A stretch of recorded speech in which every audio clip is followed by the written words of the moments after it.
Good morning, ladies and gentlemen. Welcome to a Cafecito with your host, Shake Money. And man, we're gonna be talking about the Jets and Dolphins, man. All when we get back.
New seasons, new gear. Show the world what it means to be a fan in 100% authentic gear. Fanatics, officially licensed everything.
Good morning, everybody. Hope y'all doing all right.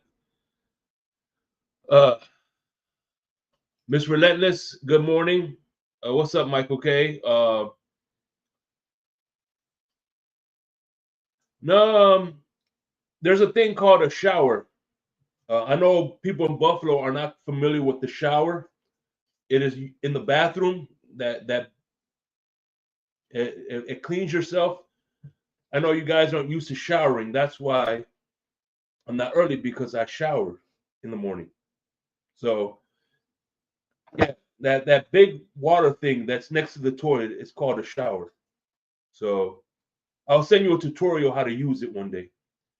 Crypto, what's going on, my man? Adam Sadowski, mi hermano Lou, what's going on?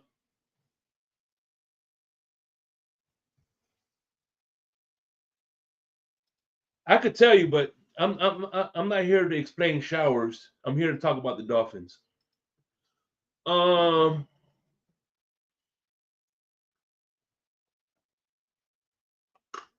There's some good coffee. So anyway, as we always do,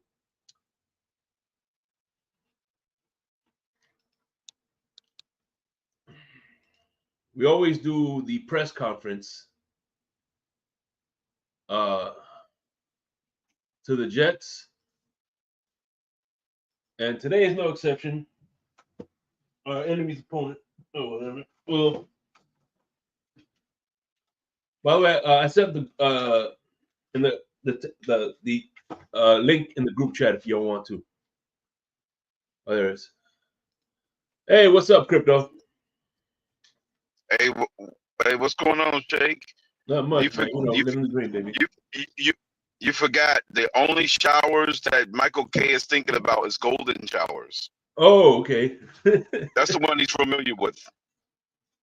Would you care to elaborate on that? That's the ones he's familiar with. The golden showers? Yeah, those are the ones he's fond of. All the other showers he don't like. Okay. Makes sense.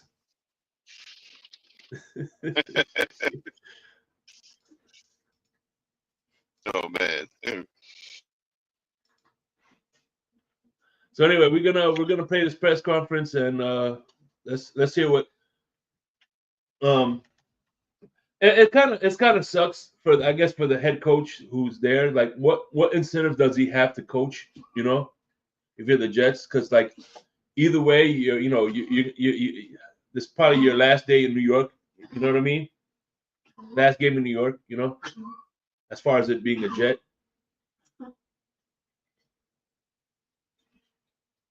you hear me? Yeah, I hear you. Yeah. So How about now? Can you hear me? I've been can hear you. It's all right. He's listening from a T-Mobile phone, and that's why he can't hear you. Right. He got the phone off T-Mobile. All right.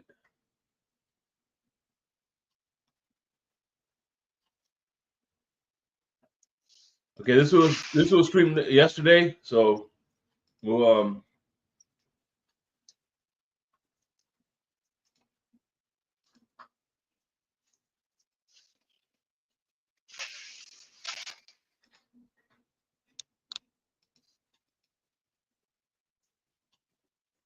ABAB, what's going on? Tyler Huntley tomorrow.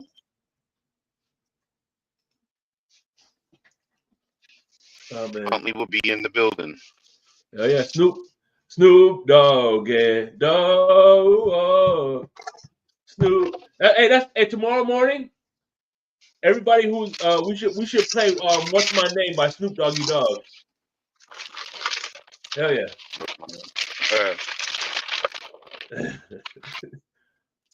Hey man, Michael K, yeah. we're just messing with you, Michael K. We know you don't own a T-Mobile phone, okay? Relax. Good Lord. Anyway,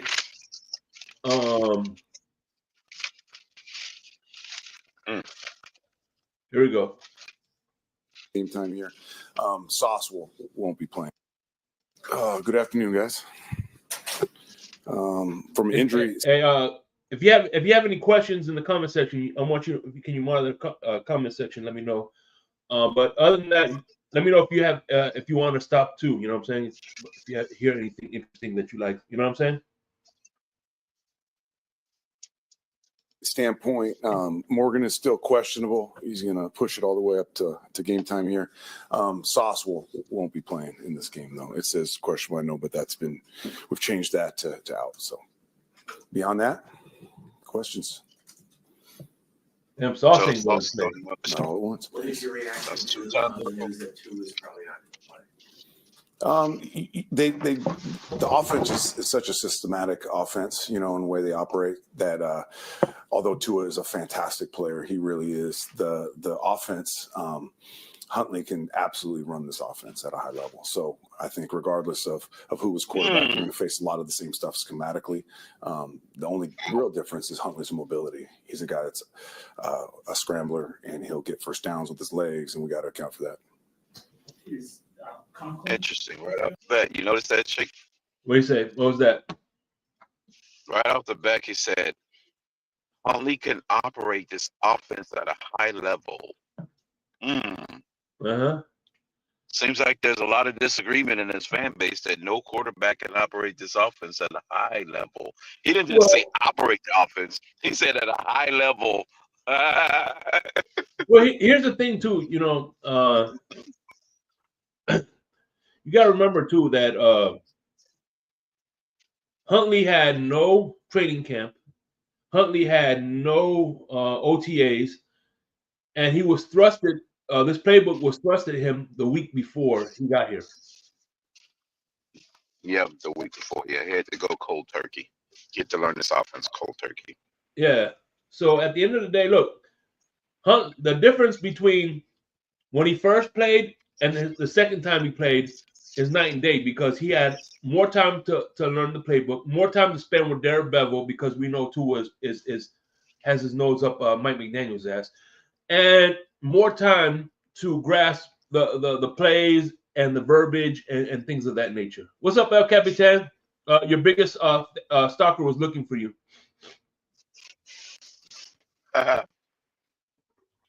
What up, boys? Yo, Cap. What's going on? What's going on? Nada, man. My my MacBook shit the bed, boys. Damn. So Man. it needs the battery cell from keeping it plugged in while I'm streaming all the time.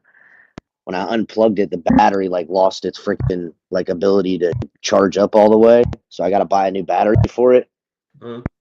So, but as you guys know, it still hasn't been powerful enough to do the things I want to do, for the program. Yeah. So I went ahead and I ordered a desktop. Yeah. Right. Okay. I ordered a right this second, Ashley. Okay. Yes. I ordered a Mac Mini, an M4. Okay. So it should be here in 10 days or so, and gonna set that all up and be able to go back to streaming live again. Plus all that back office studio stuff that I've been wanting to bring for production value to the channel. Stuff we've had since the start of this season that I just haven't had the ability to do. Yeah, it's gonna be pretty awesome. Me and HB been talking about it and stuff like that, and so probably in the next 10 days to 14 days or so, be going back live again, and it's gonna look completely different. So hopefully, yeah. But until the meantime, it'll be me coming up in this capacity. So yeah. Okay, man. And listen, man. We had Larry K on last night on Insomnia this morning at 4 o'clock. Oh yeah. That was a good episode. Of course, I couldn't do the drive time because we had to record during that time. So I did a little cafecito. So whenever I can't go live Friday nights, you can always find me here with my cafecito right here. Yeah. And paying homage to color. Yeah. Obviously, you know. Yep. Yeah. What's happening, everybody in chat? Man, I tell you what, the Niners game, I didn't call that game because I went to that game. Shake, because we Yeah. fucking hung out the whole time. Hey, man, I tell you what, we had a good time. We I were had surrounded a with blast. strangers. Oh yeah, no, At the game. listen, strangers, that's family, bro. That's Dolphin fans. That's family. Yeah, that's true. That's true. It's my bad. Strangers, you ain't a stranger if we Dolphin fans. It's like, Yeah, oh, they go my cousin. That's how that yeah, works. man, we had a good time. Just I brought some chairs over from the parking lot, sat down, We had a and watched blast, the game. bro. I had a good time. Yeah, we But toasted beers together. yep, had some drinks, a little bit of other stuff. Had a good time. Good old But time. that I didn't really go live that much. Now I haven't been able to, and now it's going to be, another week or two. I can't fucking go live, so I'm like super antsy about it, like, you know what I'm saying? Yeah. So it's kind of. Listen, he says it's choppy. I got you. I'm on a Bluetooth, but if get it, dude, it's not the microphone. Michael K misses my soothing microphone compressed voice, Yes, he does. and he gets upset Yeah. when I can't sound the way he wants. No, actually, he depressed. He gets depressed when you can't get on camera. Don't I know that? Don't I know that? Yeah, Well, he's all broken into pieces over it. yeah, he's into pieces over it, Crypto. That's right. Hey, and maybe we could let's see if we could get Andy, the team version of you, and maybe that'll help you. Yeah, Right. give him Andy. Andy does look like he's my cousin or some shit. Yeah. Yeah. Capitan Light. Yeah. Oh man. So let me finish playing. Like I said, I'm gonna play this press conference. Yeah, go ahead. I'm gonna be listening. I gotta do some shit, but I'll be listening. All right, cool. And I'll be in and out for sure. All right. He's going to give it a try. He's going to push it all the way to game time. ADT, Queen, the guys that didn't practice it. Same as. Yep. Same as. We found out that JV, the team MVP. Yes. Obviously you coached him for a while. Yep. Pretty healthy. We would have predicted that in August. What can you say about the season? Just unbelievable. For a guy that wasn't the starter coming into the season, the way he responded, first of all, to the adversity of losing CJ and stepping into very big shoes, as we all know. I think Tua played with the Jets, right? Yes. And then to play as Where did Huntley get his first win? Oh, the Patriots. well as he did. It's a surprise because he had never done it, but it's not a surprise because the way this guy he works and operates. Yeah, that was the game where they were treating the win like a hot potato. No, you take it. You take it. Yeah. Operates on a daily basis. Step out the back of the end zone. You'd be hard pressed to find a harder worker, not only in this building, any building in the NFL. A guy that's taken himself from a late round safety convert to a legitimate linebacker. Okay, when he's talking about hard worker, I know he wasn't talking about Aaron Rodgers in this league, and I'm just so excited for the future now for him because it's really planted seeds across the league as a guy that everybody's going to want on their team, and he's going to get rewarded for it. And he deserves every penny he's going to get. What did you guys see in him, knowing that you wanted to convert him from safety to a linebacker? What was it about his skill set? Yeah, like the big thing that we always look at, and I know it sounds funny, is length and arm length, and he absolutely checks that box. It's one of the top indicators for success as a linebacker historically in the NFL. And then after that, there was speed and movement and athleticism, obviously from a guy that played the safety position in a lot of space. And then his makeup when we got to know him a little bit, just a guy that you spend 2 seconds with this guy and he loves football. He's willing to do whatever whatever it takes to be successful in it. So he checked all those boxes. The only thing he didn't have was experience playing the position and the necessary size at the time. Both those things, he's absolutely, he knows how to play this position at a high level now, and his size and weight are exactly what they need to be. So the future is so bright. He had tremendous success this year, but there's more in the tank for him, and I can't wait to see him realize that potential. What about Morgan being most inspirational? And you just said he's still battling, trying to give it a go on Sunday. Yeah, I mean, here's a guy that, from a playoff perspective, obviously we're out of it and nothing to play for in that respect. A guy that's played a lot of football in this league, highly respected across the league, not just here in this organization.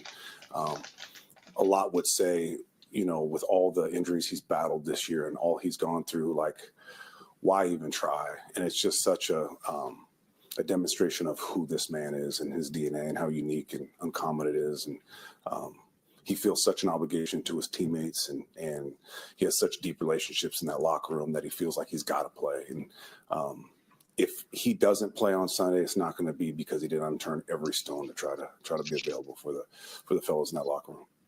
What's your message been to the team this week? We got to finish. We got to finish, and we got to be proud of the way we finish. So, over the course of 1, 2, 3, 4 years, depending on how long you've been here, you've developed deep relationships in that locker room, within the coaching staff, with the support staff of this building, this organization. Like, honor those relationships in the way that you play, and put something on tape that you're going to be really. So let me tell you, I want to stop real quick. Here's my hot take.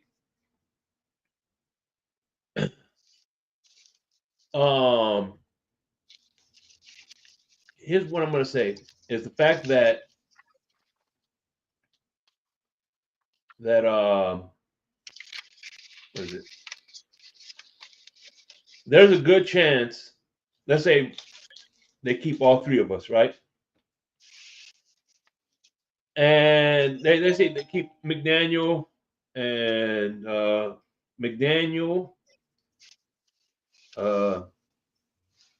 Greer, and and McDaniel and Greer and Tua, obviously, right? And Anthony Weaver gets a head coaching job somewhere. There's a good chance that Robert Saleh might be our defensive coordinator, and he could be a part of our coaching staff next year. If he, yeah, that's possible. That's a good take by you, Shake.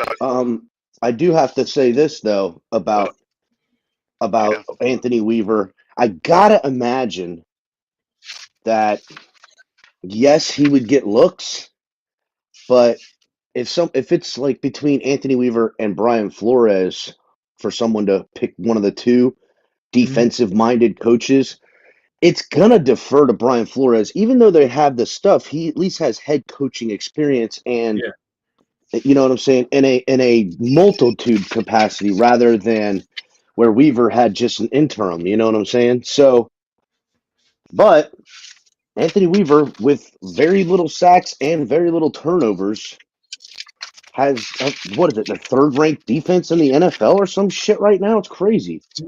And even if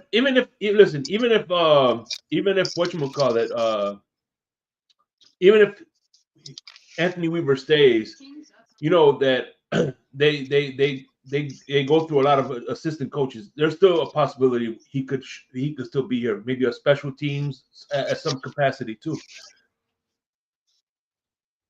That's not out of the realm of possibility either. It would be cool if they brought him in as like an assistant head coach or something like that.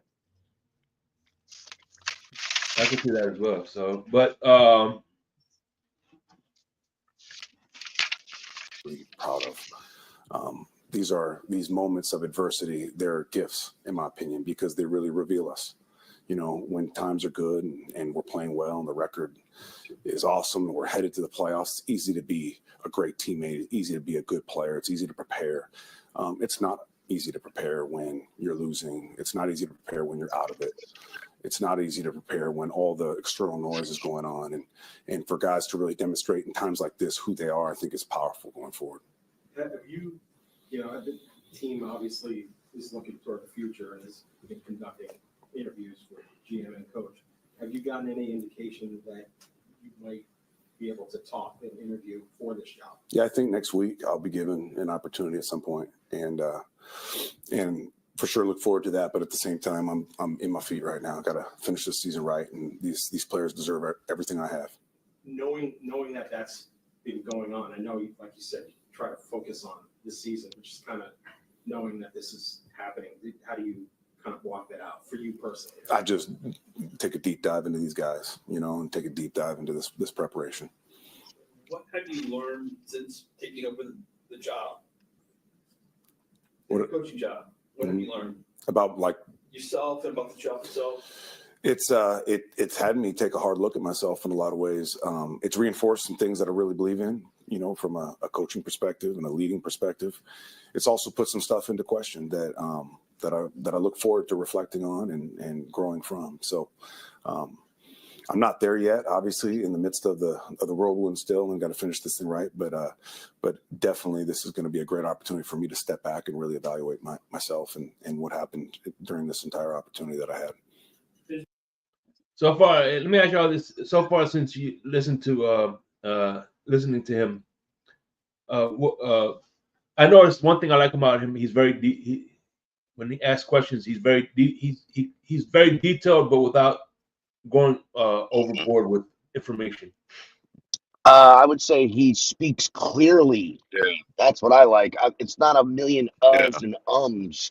He's saying something. He's not giving away or showing his hand, but he's not sitting there going, well, we like to, and then, when we get around, it's like, I don't know how, and then we get to, and yeah, you just got to feel the adversity and, the opportunities that come with the bit of opportunity and adversity. And it's like, holy shit, dude, God, no one gives a fuck what you're saying that much. What are you really giving us by talking? You're really not saying what. The teams aren't watching coaches' interviews and thinking they're going to get a nugget and that's going to be the key to a game. They're going to watch your film and your tendencies during game time to figure out how to beat you.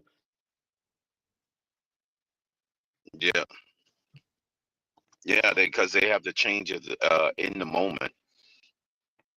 Make adjustments on the fly. It's crazy.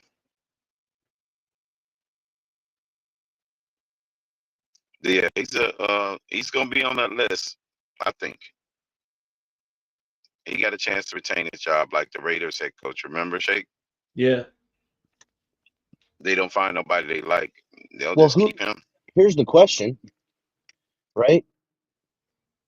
Who wants that job right now? Sounds like he does. Well, obviously he does, and I'm sure there's plenty of guys. In the NFL that first-time head coaches would love an opportunity, but I mean, they're probably gonna have dead cap if I think they have. I forget how much it is, but they're gonna carry some dead cap without Rodgers, or God forbid Rodgers stays there. You know what I'm saying? Either way, you're probably gonna be a part. I mean, I don't know. Are they drafting a quarterback this year? And even so say they get and hire a new coach, and then they let that new coach draft this quarterback. Like, all of that is going to be squeezed into this really tight couple month long deal. You know what I'm saying? And the fucking Johnson family, Woody Johnson, who fucking runs that shit up there, he's the guy who's kind of a problem too. Yeah, it's Aaron Rodgers because that's easy to identify, but the ownership has that problem with meddling with things too. That's how they got into this situation already. So, I mean, who wants to fucking get it? Who wants to be the Jets' next head coach?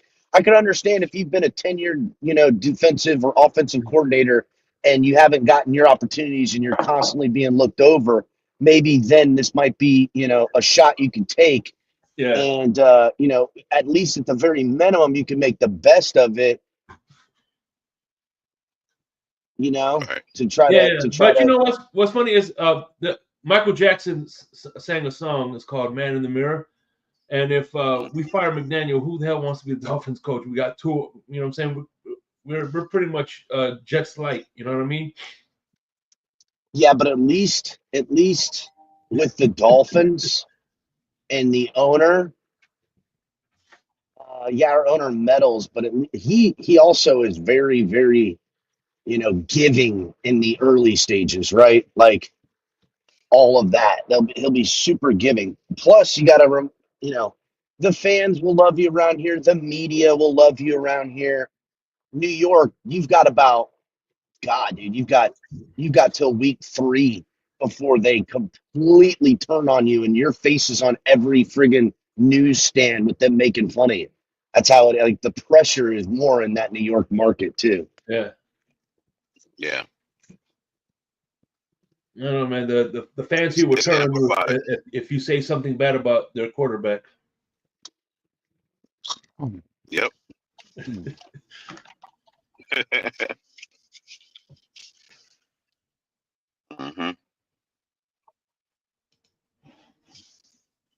There's a lot of criticism for the culture here. Yeah. What do you say to that? You're on the inside, all of us on the outside. I would say this, like the culture as far as the process is right. I think these guys understand what it takes to be successful. They put the time in, all those things. I don't think there's a huge flaw in the culture. I don't. I do think there is an element of there has been a lot of losing, and that's hard to overcome, and it gets into you sometimes, and you have to fight this internal narrative sometimes that here we go again, and I think that can exist for some people. It can, and you got to fight it. You got to overcome it. And the only way you really cure it is by winning, and winning on a consistent basis. That will cure everything here. It will, just having some success, a little momentum, and the culture will become what it's supposed to be and what it needs to be. Does the playoff drought, 14 years, none of you have been here for 14 years. Right. Yeah, does that weigh on this organization? And you feel that as a coach, and you think the players feel that 14 years? I think the losing does. I don't think the historic losing in that respect does as much. I think it probably affects some people within this building that have been here for the duration of that time. But as far as the players and the coaches, there is pressure. There's always pressure. There's pressure in every organization in professional sports, period. But I don't think there's the added pressure of the drought here. I don't. You probably asked this earlier in the week, but Sauce, after some of these games that you thought some guys checked out, do you get a sense that guys have checked out now that playoffs are out and you're looking ahead to the future? I took a hard look at the tape. I really did. And not because of his comments, but I took a hard look at the tape because that's what you do in times like this. I said it before, adversity is a gift and it really reveals people. And I looked hard at this tape. And I especially looked hard when the score got out of whack, and I didn't see anything. I didn't see one human being tapping. I didn't see one guy relenting. I didn't. That's my take on it. What about DJ Reed saying he's looking forward to free agency, asked by a Buffalo reporter? How do you feel about that with one game left, the player saying he's focused on free agency when there's still a game to play? DJ's been a fantastic player for us. He's done a fantastic job. DJ, there's a style of play that we've tried to create here, especially defensively, and he checks all those boxes. And I get there's a level of frustration there, but at the same time, we gotta focus on this game. We just gotta finish. We do. What has your message been and your policy with your assistant coaches about looking for their next job? Because we all know you can't wait till the last second to look for another job if there's an opening. I know you want to keep your feet where you are now, but these guys have a lot of times families and mortgages. For sure. Look out for their career. So what has your position been on guys on your staff looking ahead, maybe there could be an opening in college or the NFL. Right. That's an organizational policy that is above me in that way. So, that's already been addressed with the assistant coaches as far as what the organization's policy is regarding that. And, All right, let me ask you all this. Do you think we should be at their position? Like, you know what? I know it's good to try to vie for a playoff spot, but we all know if we do make it, there's no chance of, there's very slim to none, and of course, slim left town of us getting to the second round. Don't you think it behooves us to get to turn the page sooner rather than later? We can talk about that, but to me, win, lose, get in the playoffs, don't get in the playoffs, no matter the outcome, Chris Greer, Mike McDaniel, and Tua Tagovailoa will all be here for next season. I agree. And listen, I've been saying that and everything that you. I would only agree with that. If we Well, don't, I said we will have to lose in such an embarrassing fashion for them to be ousted. That's what I said. Even if it was an embarrassing fashion, I still think the result, whether we completely eviscerate the Jets and get into the playoffs, or eviscerate them and don't, because that could still happen too, or if we get completely walked off the field by them, I don't think the result is going to change. But I do think that what we'll see this offseason You mean is firing in the middle of the season? Then it puts us short of timetable. that's Can't get that right, to us on time. Crypto. That's where I'm going with it. This offseason, Chris Greer's going to rework contracts. We're going to turn around, and with the cap going up and the reworked contracts, he's going to have damn near $80 million, something stupid. They're going to make their draft picks. They're going to move around the draft board. They're going to go sign free agents. They're going to do all these things and retool this system. And I'm telling you this, if in the first 6 weeks of the next season, if Tua Tagovailoa goes down with a hip or a concussion, if he has to miss 2 or more weeks, I do not be surprised if Mike McDaniel gets fired in the middle of the season, in which case Chris Greer does that to try to save face at some point, and ultimately his ass gets fucking fired too. And what we'll be hearing is that next offseason, fast forward a year from now, will be, well, what are we doing with Mike McDaniel, or what are we doing with Tua Tagovailoa? And it'll be, well, we're going to let the new general manager figure that out, and then we'll see. And then the new general manager comes in and goes, well, once we have a new coach, we'll see what he wants to do with the quarterback position. That's on him. And essentially 2026, whether we get rid of Tua or not, is a tank year to then reset the schedule, reset the finances, get some draft picks, and probably draft something new. And literally, the cycle re-begins. Crypto. That's what we're heading for. That is literally what we're heading for, because they're not going to look at last year's problems and fix them this year. They're not going to look at last year's problems and fix them the following year like they could and should. Right. They're going to lie to themselves, lie to each other, and lie to us. Yeah. And try to run it back and hope for luck, not everything else. And it's going to put us on a perfect thing, breakdown year 1 of a 7-year plan all over again. Right. Yep. And then we're off to the races until 2032.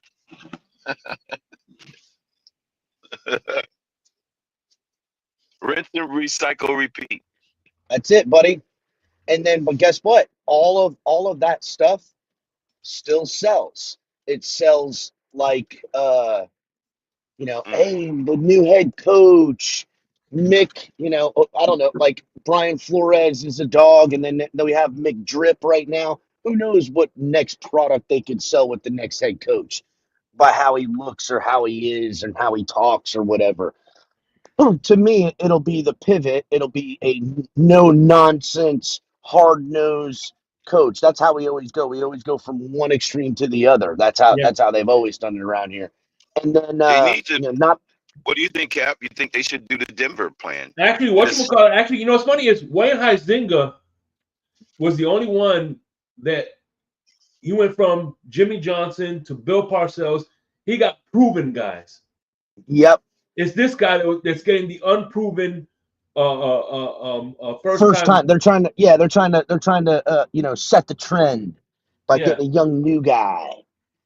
But then when they set the trend, I mean, listen, dude, to me. Yeah, Wayne Huizenga, he was consistent at least and got proven with people with track records.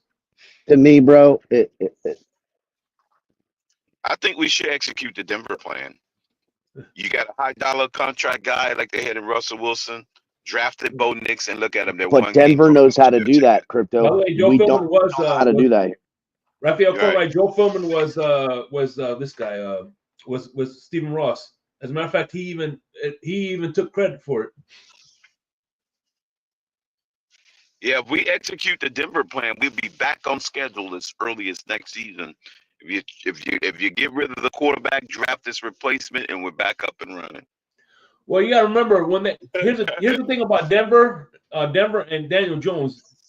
They stuck with Daniel Jones and Russell Wilson 2 years after they signed the contract. So Tua has at least one more year with us before we cut him.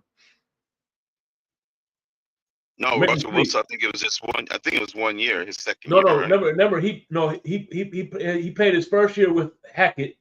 Then his second year was with he stayed a whole year with just 1 year with he only did 1 year with John Payton, and they cut him in the offseason. Right. Yeah. So 2 full years. Yeah.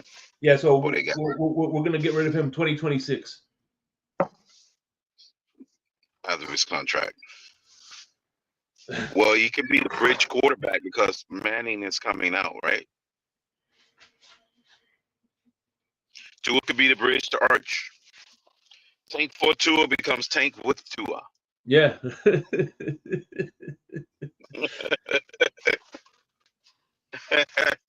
That's the plan. Or Tua can do us all a favor and he can implement the Andrew Luck plan and go have a press conference and announce his retirement because he's tired of being dinged up. That would be the easiest route. The Andrew Luck plan would be the most feasible. Just go have a press conference and say, I've been banged up and been nicked up too long in this league. I think my body is wearing down and I need to retire. Hashtag Andrew Luck plan. That's what the Dolphins need to do. Since we couldn't get Andrew Luck because we won a bunch of meaningless games, we need to implement the Andrew Luck plan with Tua by him announcing his retirement. Mm-hmm. How ironic, huh? Ironic, yeah. But I think if he comes out of retirement, he belongs to Indy, though, right? He still belongs to Indy. Yeah, if he was to Indy come will out, have to get rid of him. And they're like, you know what? Anthony Richardson ain't working, so we'll give you Anthony Richardson. I heard too the other quarterback, which I doubt the Patriots would get rid of him.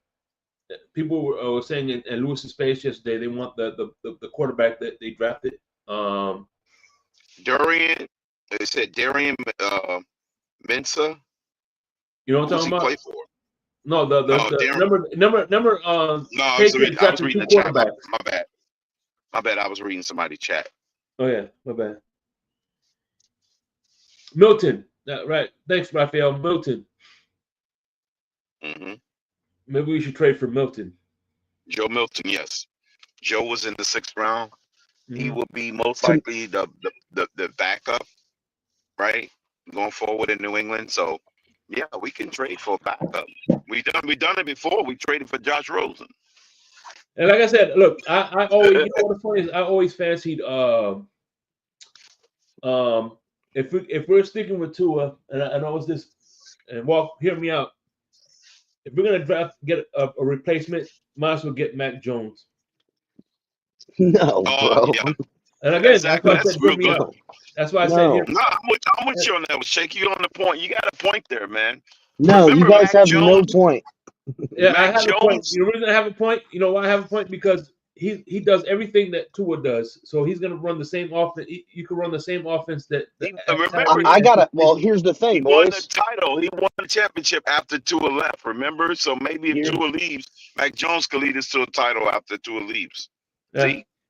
I don't have a problem with the style of offense we're playing. I have a problem with the ideology to run that style of offense. They want to find a Right. quarterback that can run the offense efficiently rather than find a quarterback that has the talents Mhm. to play NFL quarterback than to Yeah. teach them to run this scheme Right. efficiently. And that's, I mean, if you want to look, Jimmy Garoppolo with the Niners. Yeah. They're going to the playoffs. They're doing stuff. What did the Niners say they needed? They needed a Trey Lance, big guy, athletic, Right. mobility, has a strong arm. Now it didn't work, right? They could never get him to understand and operate the system. They were wrong in their assessments. But what they wanted to do, how they wanted to do it was correct. But ultimately they had to scrap it and go back to a more system style guy in Brock Purdy, right?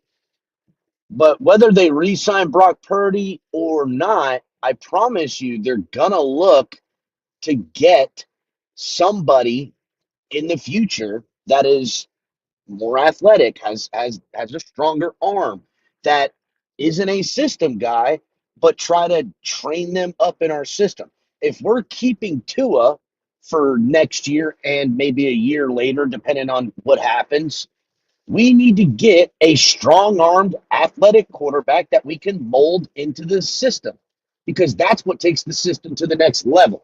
Because when Mhm. everything breaks down and everything, all this timing bullshit, and you got to go play backyard football for a drive to win a game, you're not doing it with these small, weak, fucking armed quarterbacks. That's the Yeah. facts. You Yeah. can't Because do it. and again, like to piggyback off you, like Jimmy Garoppolo, Mac Jones, those quarterbacks from a mental standpoint will be able to run this offense flawlessly. But like you said, the problem is when breakdowns occur and they need to use their athletic gifts, they have none. And I see Chase One in chat saying Dart, that kid from Old Miss. To me, right now, the clear cut, the best, not even close, coming into the draft this year Mhm. is Cam Ward, like hands down. I think he's going to be a stud. I don't even think, Yep. He would be. and with Miami, I don't even think With the we've seen the Raiders and best of him. Giants, not Giants, but I think if he becomes a Dolphin, which is He's slim, not. He's not going to. we got He's to not give going to up be a a Dolphin. haul. I And you would know give me, up. I'm a big. I know. I would give Oh, up yeah. 3 first rounders and 3 second rounders to get him if I could. But I would give up whatever. To me, he's a generational talent. But what do I know? But the next guy that I am most intrigued in the draft is that Old Miss kid, Dart. I think he's got. I mean, dude. He's a monster. He's a big kid. He's got a freaking super NFL arm. Mobility is a thing. I confess that it's not like I watch a lot of Old Miss football, Mhm. but I don't know how much of a complex offense he can run, and I don't know what his learning curve is as far as offense.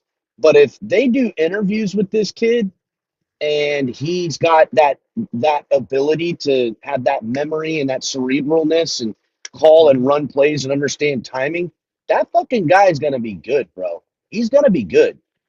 Now, maybe not. He could be more like Daniel Jones, just a doofus, right? But I don't know. I'm intrigued by the Dart kid. Mhm. I'm intrigued by that Old Miss quarterback. I'm gonna be watching. Like if next year comes around, right, and Cam Ward is picked top 3, and the team he only wins 4 games and he doesn't have a good statistical year, because he looks like Drake May with the friggin' Patriots because that's the team he's on, some shit team like that. While fucking Dart is over here with I don't know, a team like like the like the Vikings or something. You know what I'm saying? They got a great defense. They got weapons on offense. It won't surprise me if a guy like Dart is like offensive rookie of the year over Cam Ward just because of the situations in which they were drafted into. To me, it's that I'm really gonna watch that kid in the combine, and he's somebody I'm definitely looking to what he's capable of. I really think he looks like an NFL pro style system fucking quarterback. Now, does he have that? Does he have that Pro style. off? Yes. Does he have that off script ability and dog in him like a Joe Burrow? I don't know. I don't know if he's got that, but if he does, he could end up being the best quarterback out of that class because he's got the talent Mhm. in his arm. Now, to me, the Cam Ward is to me he's an enigma, bro. He's everything he does, he makes it look effortless. So I don't know, like even if somebody got a hold of Cam Ward and forced him to be mechanical, he can be any quarterback you want. The thing that's crazy about Cam Ward is that you force that guy to be mechanical, right? You have him run a timing offense and all that stuff. But when break glass in case of emergency, you say, all right, fucking go for it. Cam Ward could sit there and throw with his hip facing the opposite direction and arm the ball on a loft, on a broken, like he could do stupid shit with the football. So that's going to be hard to overcome. But I still think, as far as arm strength goes, I don't think Cam Ward possesses the arm strength that that kid Dart has. Yeah. Well, the one thing, look, so one of the things that made me kind of believe in Cam Ward was that Cal game. Most quarterbacks who are down that much usually check out and make mistakes Or do too much. This Or guy do rose too to the much. occasion. This guy rose to the occasion and came back. Or Shake, they do too much and make things worse. He Yeah. he did he was doing too much and it worked. And it looked like he knew it was gonna work. That's what was scary on that Cal game. It looked like he was doing too much, and more often than not, that's where everything falls apart. But he was doing too much, but it looked like he knew it was always gonna work. That shit was crazy. And Crazy. what's crazy, it was like what? It was like we usually start Insomnia right at 12 o'clock, and the fourth quarter was going on while we were doing an episode of Insomnia. So it was like about 1 o'clock when the game finished, our time. Right.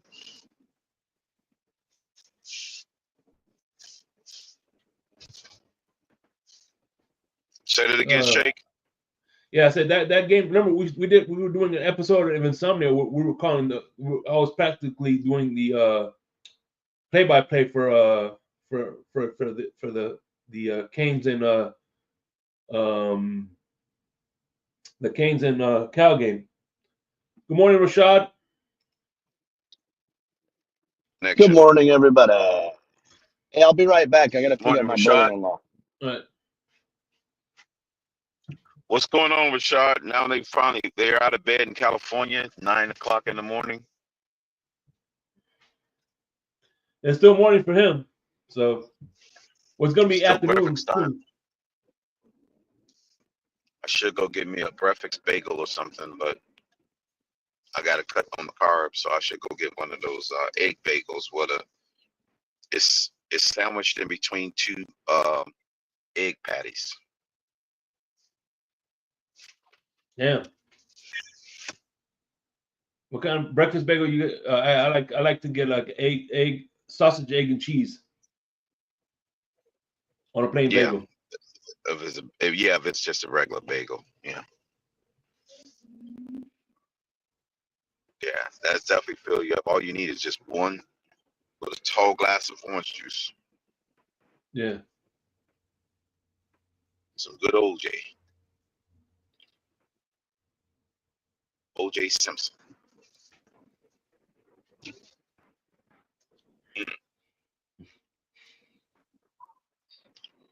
I don't think I've had the bacon ones yet, though. What's that? You ever had the bacon ones? The bacon bagels? They have bacon in the bagel? I have the bacon croissant. No. Yeah. I have the bacon croissant. Oh man, I'm gonna drop the. I'll drop the link for like about 30 minutes because I gotta do some house chores. So That's what's up. if you're filling up for it, come on up. Give me your thoughts on tomorrow's game. I'm glad it's a 4:00 game, so we could do Insomnia tonight. If you're up for it, Crypto. I mean, yeah, I'll be. You know me. I'm available. I'll be finishing up my work day. Yeah. We'll do our normal 2 hours. We'll talk about the playoff picture, potential coaching and things like that. On the Who's NFL. most likely gonna get the can Monday? Yeah. Black Monday, official Black Monday. Housing surprises. Yeah. Yeah, Black Monday is official. Of course, I think J.J. McCarthy he's going to be on the chopping block. Yeah, he's on the chopping block.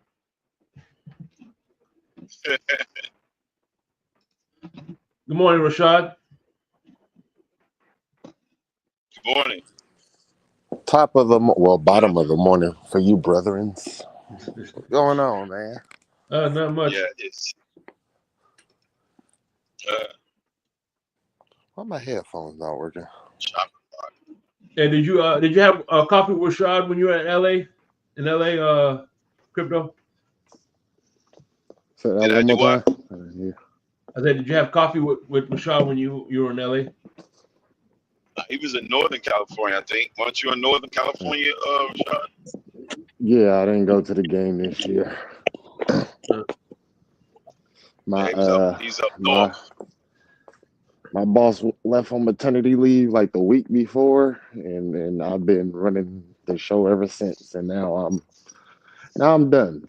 I'm off for a week next week, and then I'm leaving the company on the 31st. Thank Okay. God.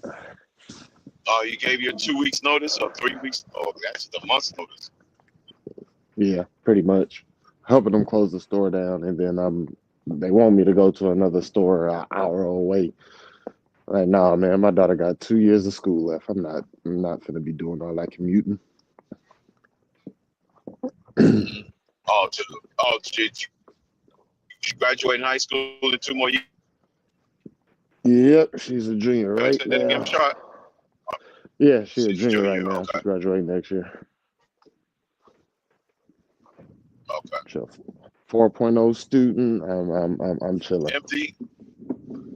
Completely empty Morning, nester Nene. at that point. Good morning. So you're not? Are you officially an empty nester at that point? Yep, that's the one and only. I'm gonna try to add to the nest afterwards, but I gotta get this The one only one. completely out of there. Right. Yeah. So, Fred, how many do you have, Fred? How many children do you have, Fred? I got 4 girls, man. Damn. Are they all grown, or you got them with you? Yeah, still? they're all grown. They're all grown. Okay. That's what's up. Oh, okay. Oh, so Fred been empty nester for a minute then. You ain't got no boys? Ooh. That's my fear. That's Cap for life. opposite of What's going my on, Cap? that's opposite of my sister. My sister got all boys and 1 girl. 6 boys and 1 girl. Damn. Well, she had him, because one of them passed away. What up, Cap? What's up, Cap? What y'all think about tomorrow's game? Oh man, you just read my mind. I need a parlay for today, bro. Fred, you up there? You going to the game, Fred? Hell no, Shake. I don't go to them cold games, bro. I was expecting you at the Fred, you said you play high school in snowstorms. What do you mean it should be easy for you? Man, nah, that was that's 40 years ago, bro. 45 years ago, bro.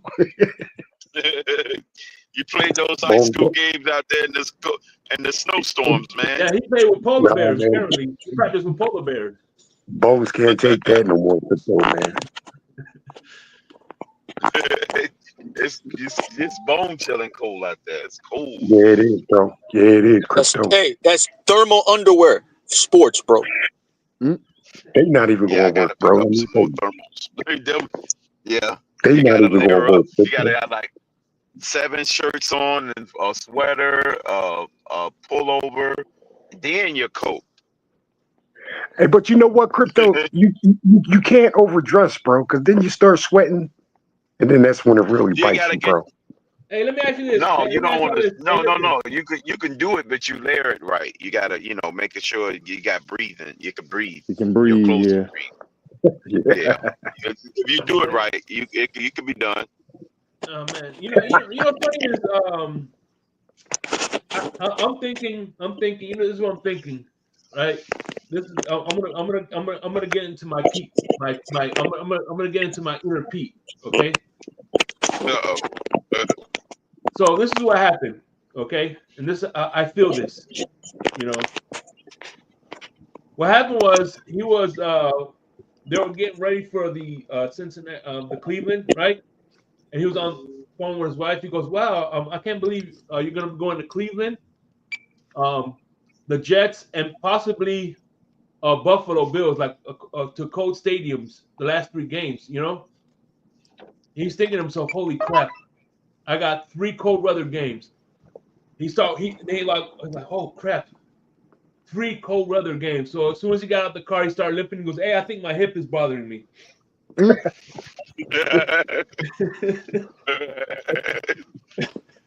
Oh, take can you a put it chance on Huntley one for of the me? 3, right? At least the Buffalo one.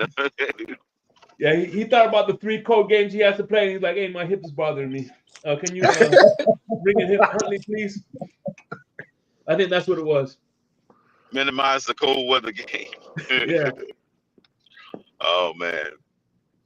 Hey, yeah, man. Crypto. Yeah, you I can just play if you can reduce the amount that you play. Yeah, you got 3 of them. Just play one of them. Pick one.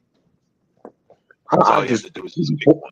I just wonder how long you can do it, man. Like hip surgery in football.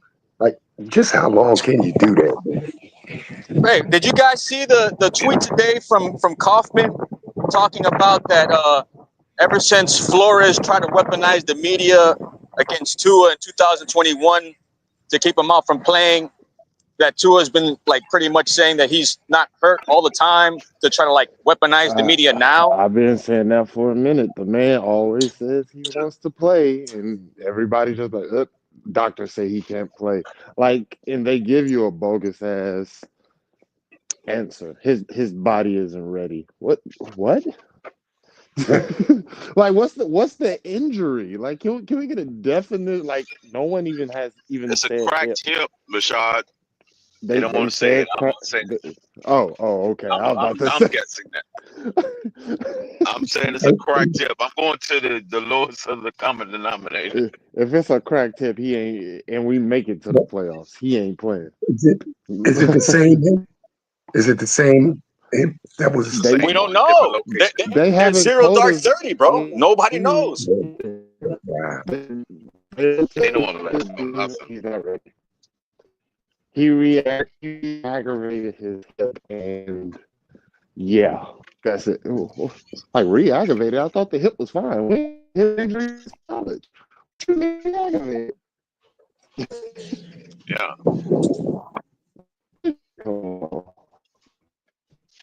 Let me ask, man. I got a question. I find it funny though, real quick. I find it funny how they try to put a spin on Flores being the bad guy, trying to hold him out in 2021. When in essence, it looks like Flores was helping him out so he wouldn't get hurt any further. But now the weaponizing aspect of the media, now it's being used towards what? For Tua to use it to try to play? Like, how can that work both ways? Like, to try to make one person look bad, but then try to help another one. Yeah. So in other words, what you're trying to say was, so Flores was right on his assessment. No, my thing is when Flores said he had a messed up finger and didn't want to play him, they were saying that he was weaponizing the media to keep him out when he was already hurt with that finger. And it's like now that Tua does it, it's a benefit to help him. But when Flores was trying to keep him out, it was a bad thing. Yeah. I don't get it.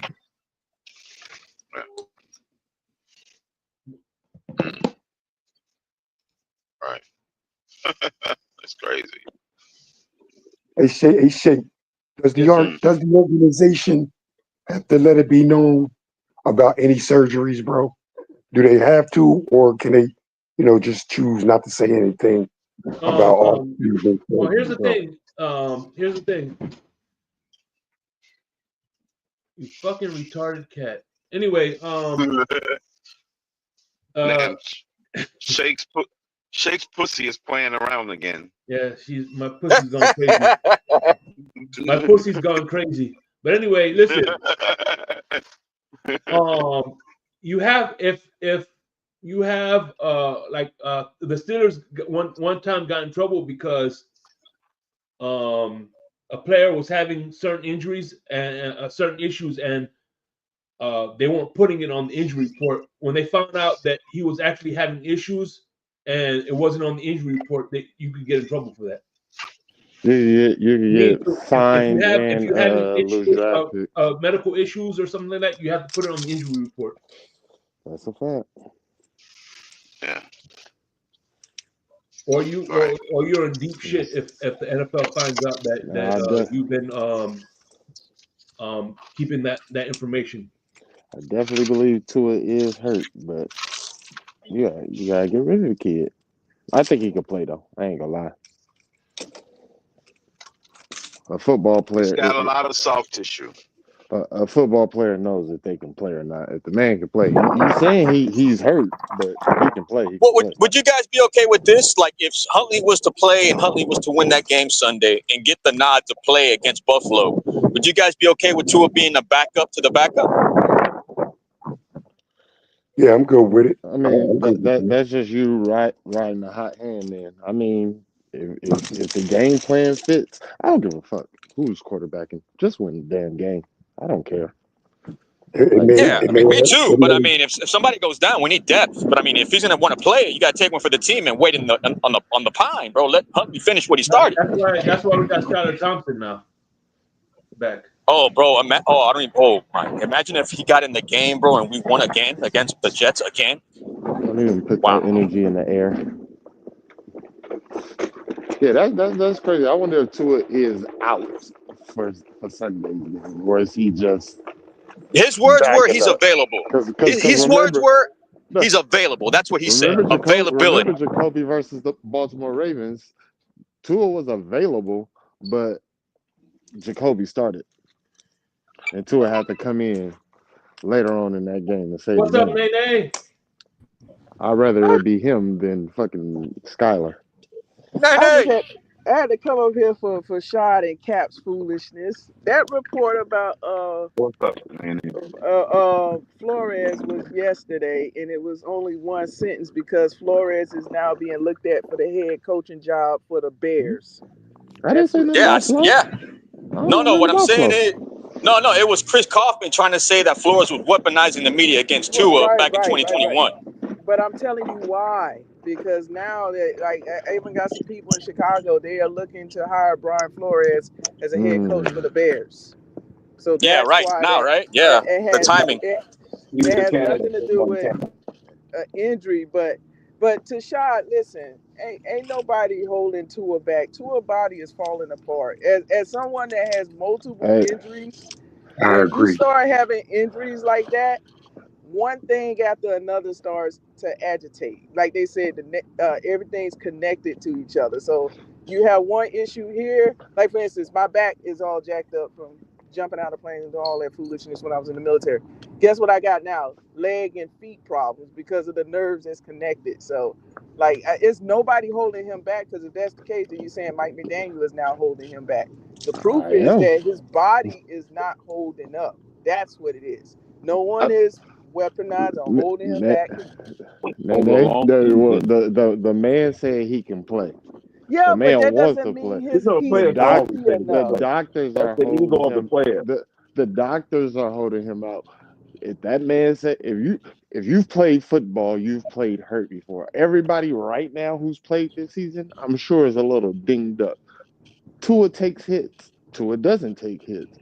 If he says he can throw the football, let him throw that motherfucker. If he But goes out shot, there that and get doesn't hurt, make he get hurt. sense. That Okay. doesn't make sense Okay, watch this. because Watch we this. saw Watch this this. dude get his brain scrambled and he still wanted to play football. Do you think Tua is mentally capable to make that decision? Oh, Like the dude is just talking on Nene, pride. Like we're not Nene. blind. Listen.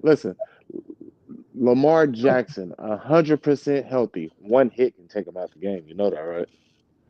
Like What are you that's saying? what I'm saying is And, this is and that's for every player though. football. That's not just One with yeah, anybody. One hit. that's what I'm saying. One hit will take you out the game. Period. Point blank. It doesn't matter if Tua gets hit and gets up. Then what? Is the next hit? If Tua's to play Sunday, if the next hit is the next hit going to take him out of the game? Well, all right. Let me before We you say don't something. know. It's football. Let me say something. To Rashad's point, I think if Tua is feeling not that good, I think it benefits him to stay out the game because if you look at the hip injury, he just finished playing. He just got tightrope surgery. I think he came back a little too sooner, and that's what got him his hip broken, coming back too soon from that tightrope surgery on his ankles, because it was a big game. You know, not big game, but he wanted to play that game. You know what I mean? To Nene's point, the Are you body talking about breaks in down college? faster with some players than it do others. So it's hard to make a blanket statement and say, well, Lamar, Burrow, and all these other ones. People's bodies break down at different points over their careers at a different rate. Somebody's body break down faster than others. Somebody's bodies don't break down as fast. Tua could be in that phase where his body is breaking down because he's not fully recovering from previous injuries. So it just compounds. Sure, and that's what I'm saying. Like, and it's not like we don't want to see Tua play, but what people will do, and he'll I go said out let there him and die. perform I'm sorry. poorly. People will do what they'll do. They'll try to have it both ways. He'll go out there and perform poorly, and then they will say, "Oh, well, he wasn't healthy." You can't do that. No. So somebody got Like to I just hold on. said. So let me make my point. So the organization has to make a decision. Like, hey, we invested this money. I think y'all keep leaving this out. Tua has a say, but the organization also has a say as well. Like, we need doctors to evaluate you, our investment that we put into you, to see if you're healthy enough. And if they say no, we don't care what you say. The answer is no. And I'm with them on that. They're finally. Am I breaking up? No, Nene, you broke up. Sitting on blender. He's probably driving. You know, I don't disagree. I don't disagree with Nene. My point is, if a football player is telling you if it ain't a brain injury, if it ain't them trying to play on that ACL, if there's because what it is Tua can work out. We're just giving him limited reps. We're giving most of the reps to Tyler because he needs the reps with the first team and all of that shit. But Tua can practice and all of this shit. And Tua saying he's good, but we heard him. I'll play the playoff game if we make it to the playoffs. That's so should he not play say we make the playoffs, he shouldn't play even though he's healthy? Do we know he's going to be healthy next week? Like that's what I mean. That tells me he's healthy enough to play this game. We just want him more healthy. Like if he hurts himself, he's going to hurt himself.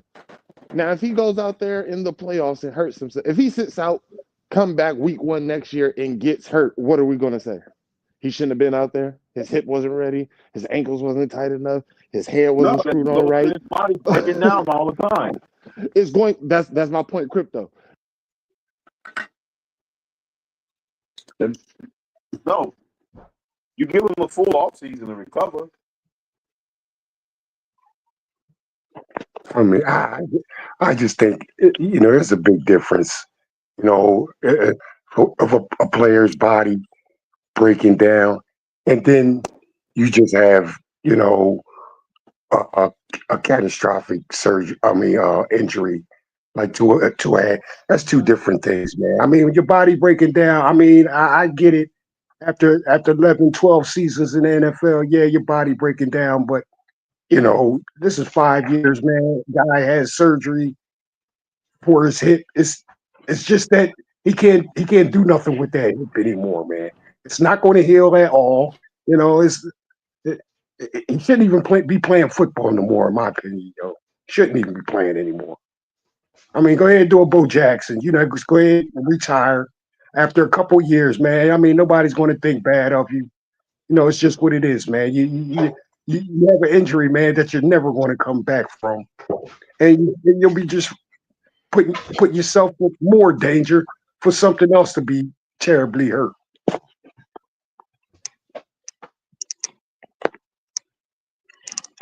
I mean, I don't think your body just breaks down after 5 years, man.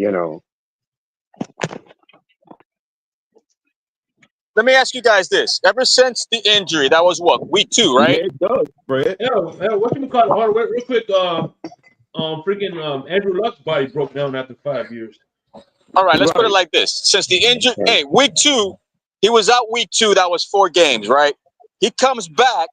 Snoop won 1 game in those 4 games, right? Or how many games did Snoop win in those 4 games he was out? He won.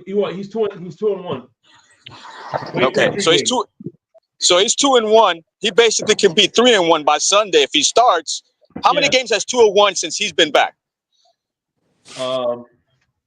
They played the same amount of games, man. Same amount of games, same amount of wins. Winning if Snoop wins, yeah. If Snoop wins Sunday, they'll have the same amount of wins, same amount of percentage, probably. Well, no, Huntley might have a better one because of that game. Yeah, Tua got hella losses. Tua is like 5-3, Yeah, he's like 5-4, something like that. 5-5, mate. I'm gonna go down the list real quick. Give me a second. Yeah, go down the list, please. I'm gonna load up the games because what was his first game back? You remember? Does anybody remember his first game back? Cardinals. Week 6, right? It was Cardinals. Yeah, because me and Crypto wasn't there. Or was it Bills? I think the 2 are 6-5. I think it was Bills. All right, so we lost. Cardinals. All right, he beat the Rams, he beat the Raiders, he beat the Patriots, he lost to the Green Bay Packers, beat the Jets, lost to the Texans, beat the Niners, and then played for the Bills. So 5-4, right? Yeah, since he come back 5-4, overall 6-5. Raiders is 2, Patriots is 3, and Jets and 49ers is 4. So he has 4 wins since he came back from the injury. Okay, I stand corrected. You just counted 5. He was 4 and 3 actually. Okay, so Huntley can be possibly 3-1? No, you just counted 5, Shake.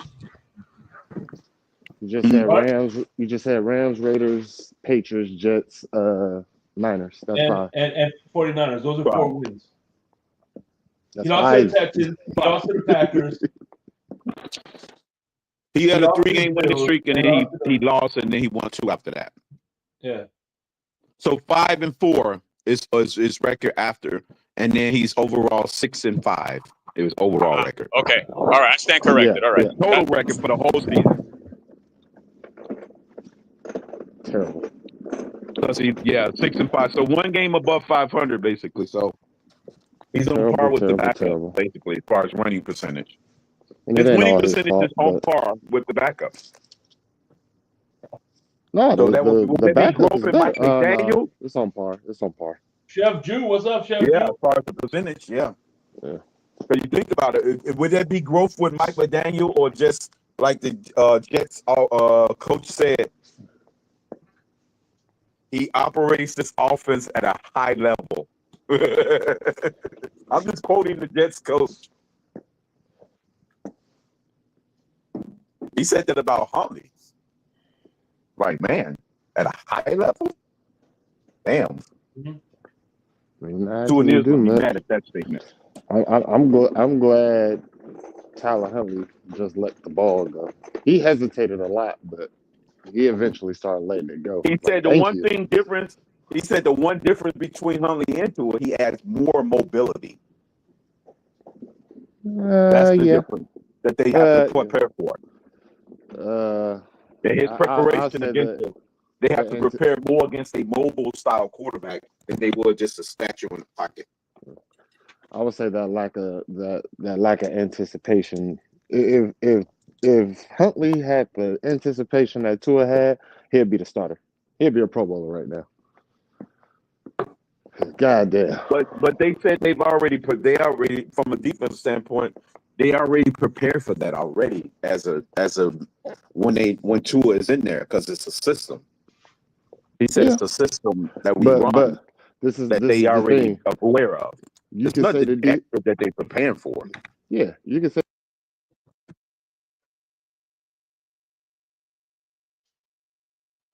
Oh, he broke up. That's my phone.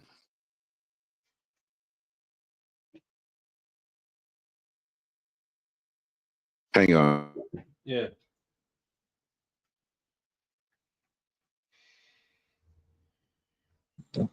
We all like today. By the way, how far are you from the stadium? Are you far from the stadium, Fred, or is it a drive if you do go? Have you ever been to MetLife Takeover, Fred? My phone Fred, is have you been there? acting.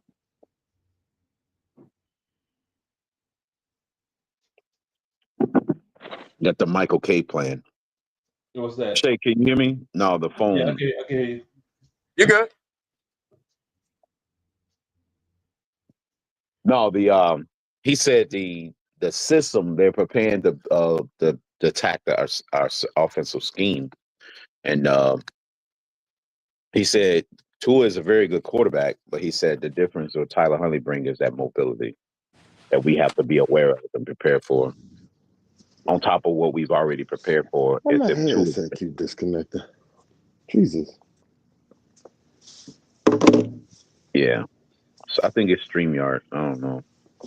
I keep getting cut off. My headset cut off. I'm like, hold on, wait a minute.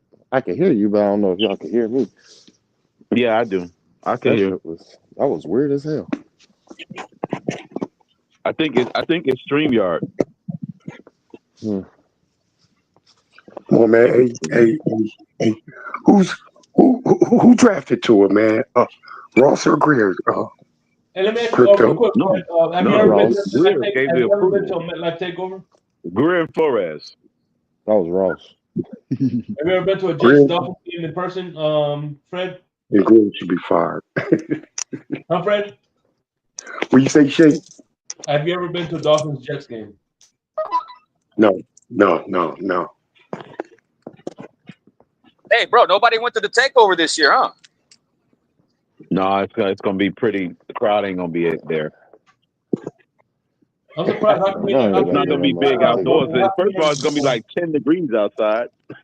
Ain't nobody want to stand in the parking lot for 3 hours to watch a game. I'm surprised you've never been to a Dolphins game in person, Fred. To the Jets. Next year. I want to show them the fucking snow on the camera. My bad. Shay, this is what they're gonna be dealing with tomorrow, bro. I don't know if you can see this camera, if I can turn it around, bro. Okay. It's snowing like hell, bro. Damn. I see it. You don't even have to turn around. I see the snowflakes falling from your. They dealing. I'm actually be a little upset if these motherfuckers come out here and play fucking ball. It snowed a little bit here. Because that means these motherfuckers bullshitted all season. Should have beat the Titans. Should have beat Seattle, or should have at least competed in Seattle. Should have beat all them teams that we played when Tua was out. We should have beat them fucking teams. Man. Remember the Titans, my friend. Always remember the Titans. We was never close in those games. I know. But we was close in the Titan game until the end when they decided to run it up on our ass. Like, disrespectfully slap us in the fucking mouth with no remorse. Like, and we just took it. Nobody fought. I would have just started throwing helmets, grabbing face masks and everything. Remember Green So Bay when Zach got dragged by an offensive lineman after the play, whistles being blown, and you just dragging him up the field? No, everybody just stood around. I'm like, Jesus Christ, bro. Who are you talking about? You don't remember when Zach versus the Packers? It was a play close to the end of the game where it was an offensive lineman just dragging him up the field. They blowing a whistle. He won't stop. Zach trying to get up. He won't let him up. It's like, come on, man. Hello? The disrespect. And nobody came to help. The Dolphins killed the narrative tomorrow, Crypto. They will win in the snow, bro. I don't know if it'd be on the field, but they'll win in the cold with snow But involving that will snow mean they too. would. That would mean they would kill that narrative only with the backup quarterback. They wouldn't have killed it with the starter. Yeah, you're right. Wow, you're right, bro. You're right. Hey, let me The ask you team guys there, this. we've won in the cold before. As a franchise before, we've won with Marino and Fiedler in the snow. Barely. Hey, listen. You won We with won with you James won Fiedler. with you won Hey, with Shaq, Tannehill. hey, what was Papa? Hey, remember Papa Paul had that stat about Marino? Which one? Which one you talking about? Hey, No, Papa Paul. No, I think it was John, right? John had it on Papa Paul's show that Marino's like what, 8 and 9 in cold weather games, or 7 and 8, something like that. Yeah, he's right around 500. Yep, he's at least won enough of them to say, "Hey, we got a shot." Hey, listen. By the way, I want to point out to Crypto, killing narratives, even though they have asterisks on it, is still killing narratives. No, it's not. It's not necessarily. It'd only be a narrative with a caveat. Yes, but still, it's still killing the narrative. But is it? Can you really say it's a narrative when historically, as a franchise, we have won cold weather games? Huh? We've won cold weather games before as a franchise. So how is it a narrative? Listen, I could say it. It may not be true, but I still could say it. So there. It's not like we're 0 technicality, yeah, you're 55 right. on the cold weather games. Technically, yeah. We've, as a franchise, we could say we've won a bunch of cold weather games. We won some against Buffalo. Actually, I remember that Chicago game twice when we beat them in Soldier Field. And that snow with Clayton was sliding on his back, and he caught that one-handed catch on the sideline. What about that Dallas Cowboy game in Thanksgiving? The Thanksgiving game, yep, that was actually snow all over the field in that game. Leon Lett was sliding before he got the ball. He touched the ball. Yeah, that's crazy. In Dallas, man. Yeah. That was Jesus, in Dallas. y'all are The snow old. game actually in Dallas. What year was that? 1968? 90, I think it was 90, 93 or something like that. It was 93. 93, yeah. 93, I can't remember. I wasn't even watching football yet. I probably was. And they That game was crazy. And they had like that. They had like half the dome, right? It was like half a dome, so you see like half the snow. It's like it was weird game, man. It was weird. And that was like the first time it snowed in Dallas in 90 years, man. Or something like that? But yeah, it was the first time like it snowed in Dallas in over 90 years. It was like a long time. You were born in what, 98? Oh, you were born in the early 90s, right, Rashad? No, I was born in 89. Okay. 89. Oh, you same age as my nephew. Rashad, you same age my nephew's born in that year. Well, yeah, young he's born in That's a October. good brother right there. Yeah. Well, you would you was born in April? Wait a minute, say that again. You said April? Yeah, April 29th. Oh, okay, yeah. So you got him about 5 months. He was born October 11th of the same year. So you got him about 5 months. So. Hey, man, that's a good kid right there. 89. Yep, 89. So you just did miss out on the 90s, man.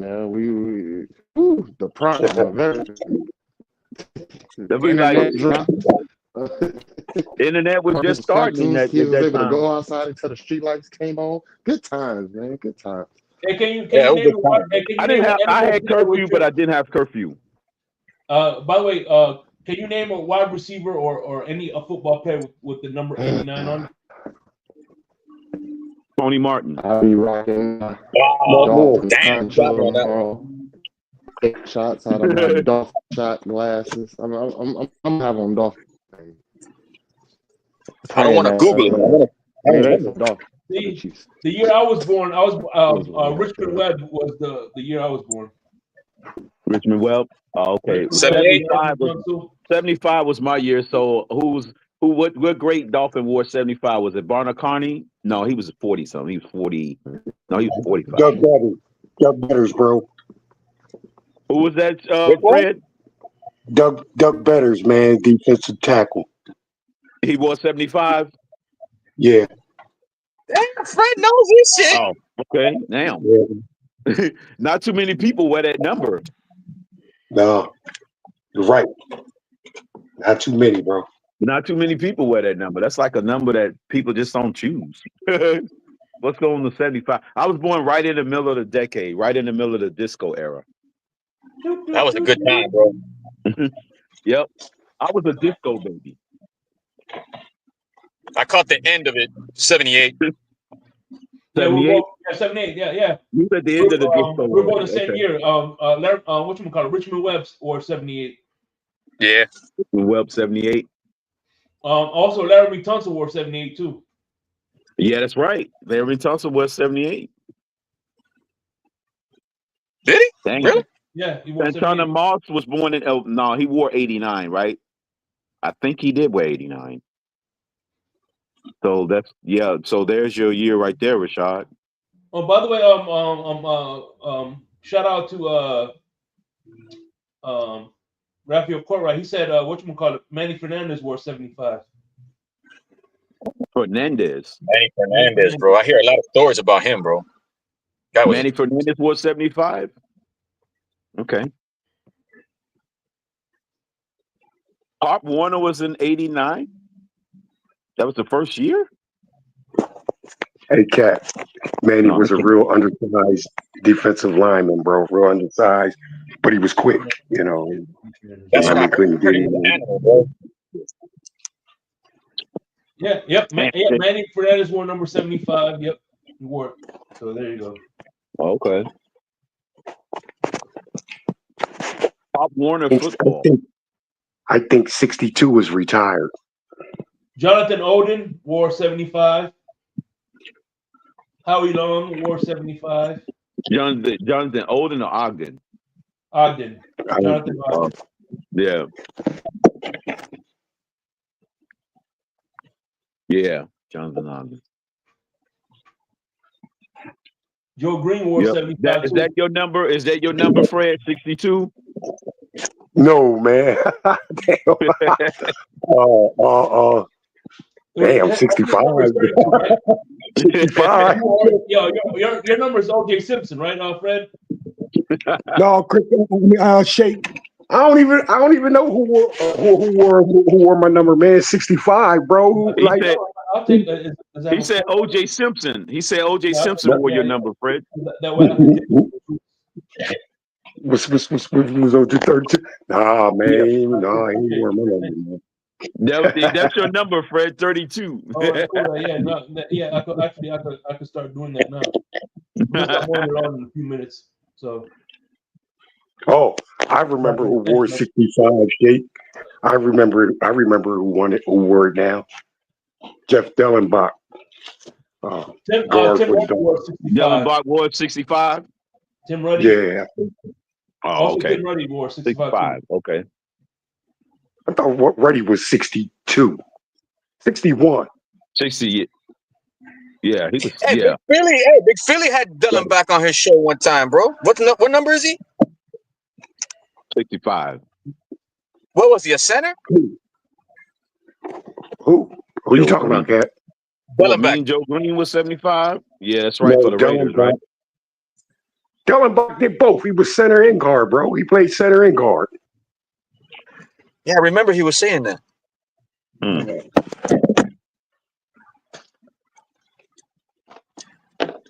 Yeah.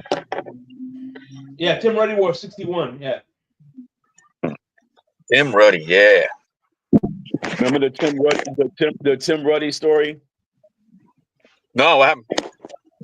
It was a movie made for him. What? Oh, what? For real? Damn. Come on, Crypto.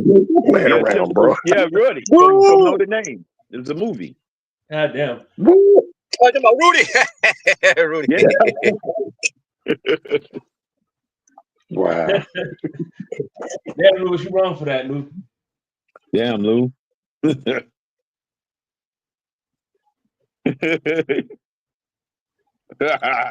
Robert Jones and both draft 65.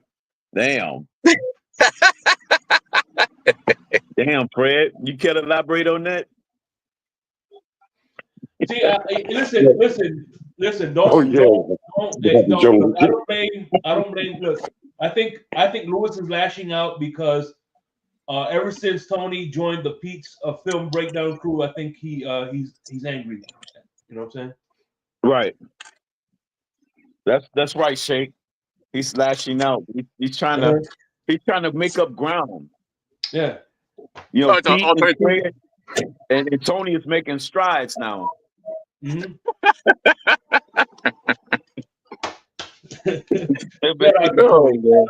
Tony was with me on Happy Hour this weekend. Shout out to Tony, man. Oh man, I tell you what, man. One thing I love about Tony, man. Whenever I need him to help me out, he's always there to help out. You know what I'm saying? Vice versa. So Tony's a good dude, man. He's been on a lot of Insomnia episodes after watching the fight and things like that. So, and now he's the that's another thing. You remember Shake when everybody said that Twitter and YouTube couldn't get along? That there killed the narrative, bro. Yeah. The YouTube Twitter beef. They're like in 2022. Yeah, bro. 2022, he got kicked off right before the Mike Madera era started. Yeah, I remember that summer. That was a crazy summer, man. What's up? It was a cruel summer, man. Like Banana Rama said. What's going on, Bash 305? What's up, Bash 305? Been a cruel summer, goddammit. The toxic relationship. Damn, he said toxic relationship. Like the batter. Hey, who plays today? Ravens, Browns, Steelers, and Bengals. Damn, that's the whole North. Yeah, the whole North plays today. Yeah, everybody in that division season ends today. Season is over. They play final game. That whole division. So, with that being said, who do y'all like? And you know what's funny? Look, I think that if they, you know what's funny is the NFL is smart because if they would have put the Broncos, if they would have played the Broncos today, and if the Broncos win tomorrow on the Bengals game and the Dolphins game don't mean jack shit. Yeah.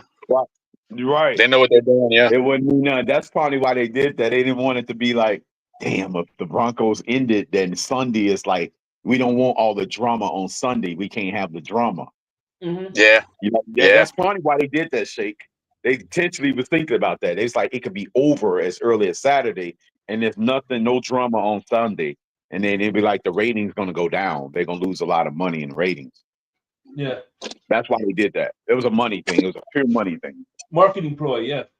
Marketing ploy, yeah. They want to be able to keep it to everything to the final day and extend it out. Yeah, man. Why do you think the Detroit, Minnesota is for the first seed, the champion, the AFC championship, and the first seed? Exactly. It's the night game. Yep. For the first seed. Oh, that's going to be a monster game, bro.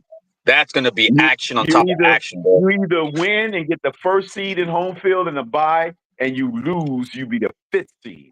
And that's going to that's going to shape up the landscape of the NFC playoff. That's high stakes game. Yeah, the loser is locked into the fifth seed, and they got to play a road game against either the Bucks, Falcons, or Rams. One of those three teams. A road game. Yep. Yeah, that's the fifth seed. You're right. Oh crap! So that's the reward for losing the number one seed in the NFC. Is to play a road game against the Falcons, Bucks, or Rams. One of those three teams. The only way they could get a home game is if the they have 6th to win. and 7th seed win, and they have to play them. Right. The And the Chiefs margin of error. will have to win. The margin of Green error, Bay bro. or Washington will have to win in advance and into the championship round. Because in the divisional round, they still won't get it. The 5th seed still will have to play on the road.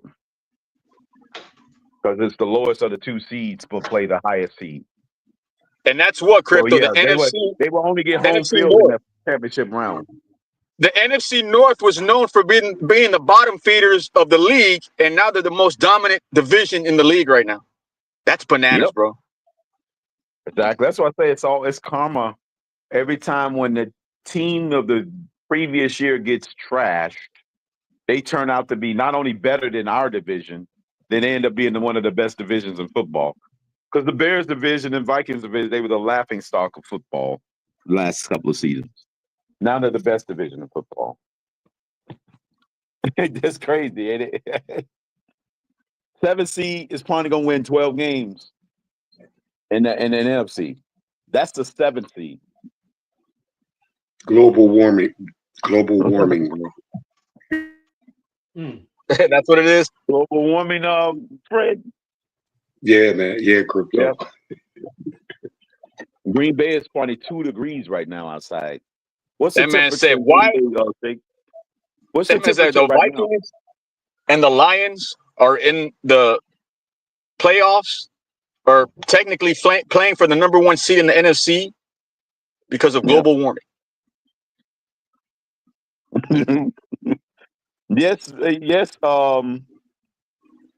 Michael K. I did use the Bananarama as a reference. That's what. Hey, Michael K., get up here, bro. I gotta ask you a question, bro. Michael K. ain't gonna come up here.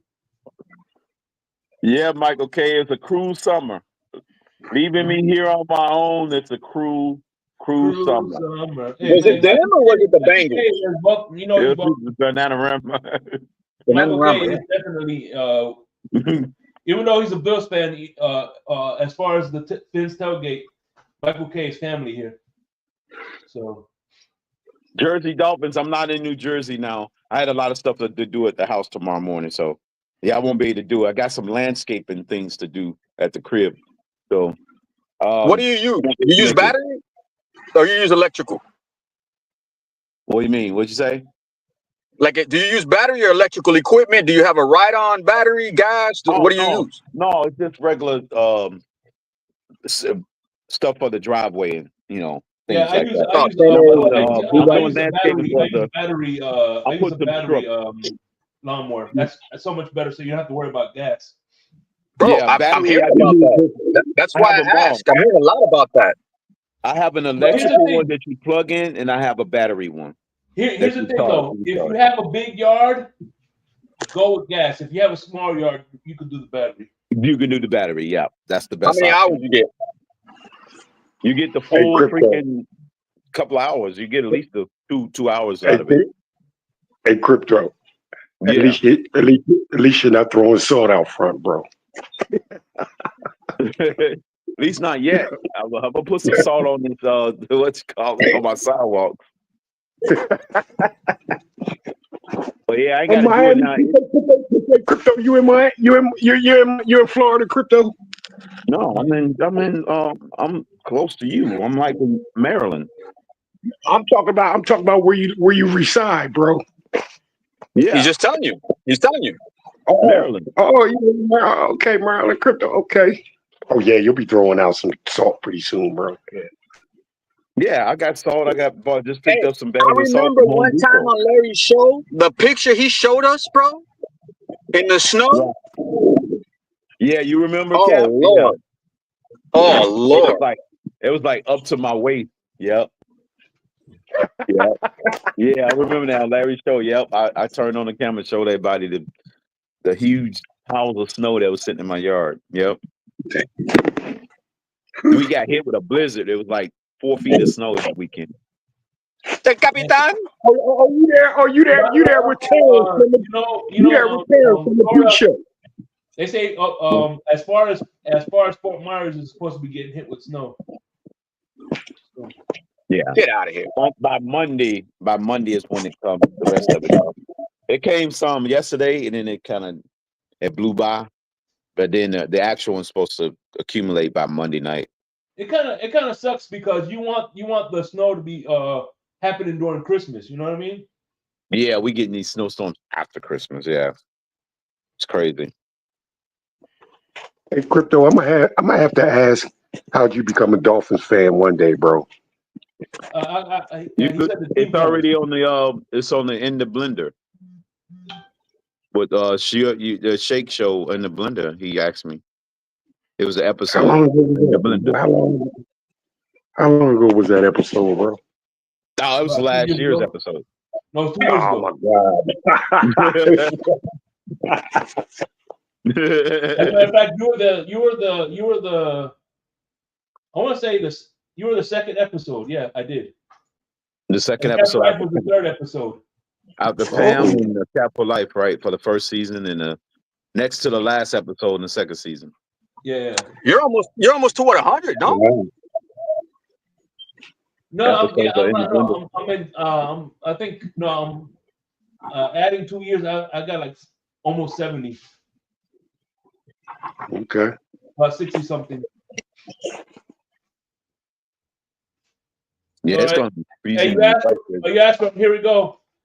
What's up, Mikey K? What's going on? What's going on? Just trying to get some work. Just trying to get some work done. Well, the deer is What you frozen. doing, bro? You can't hunt deer. They're frozen. They're dead. No, it's stuck, dude. I don't live too far from the Niagara River, man. They're banging like crazy out there today. I can hear them. They're all dead now. Nah, it's Of course, duck season, Michael man. K. It's so nature have sex. Like, does anything surprise anybody? it's so windy here. The ducks are flying like crazy. I can hear them banging. Oh, cool. No. Hey, let me ask you a question, man. Yeah, go ahead, Cap. Hey, what is it? This streak that Allen has to break? What streak is it that everybody's talking about? Nah, it's just the starting streak. All right, cool. It's like 115 games in a row. 115 for Buffalo. That's the longest any Bill has started. Oh yeah, I'm sure it I'll is. get there. I'll make sure. No, I thought it was Bruce Smith. I'll make sure I go down. Bruce Smith had a couple of them steroid suspensions. I'll make sure I go to your house. Oh, okay. I thought it was him or what's that linebacker y'all had? All right, thanks, man. Daryl Talley. Daryl Talley. Yeah. Hold on a minute. Longest. Let me search it. What the fuck? My computer's lagging. God damn it.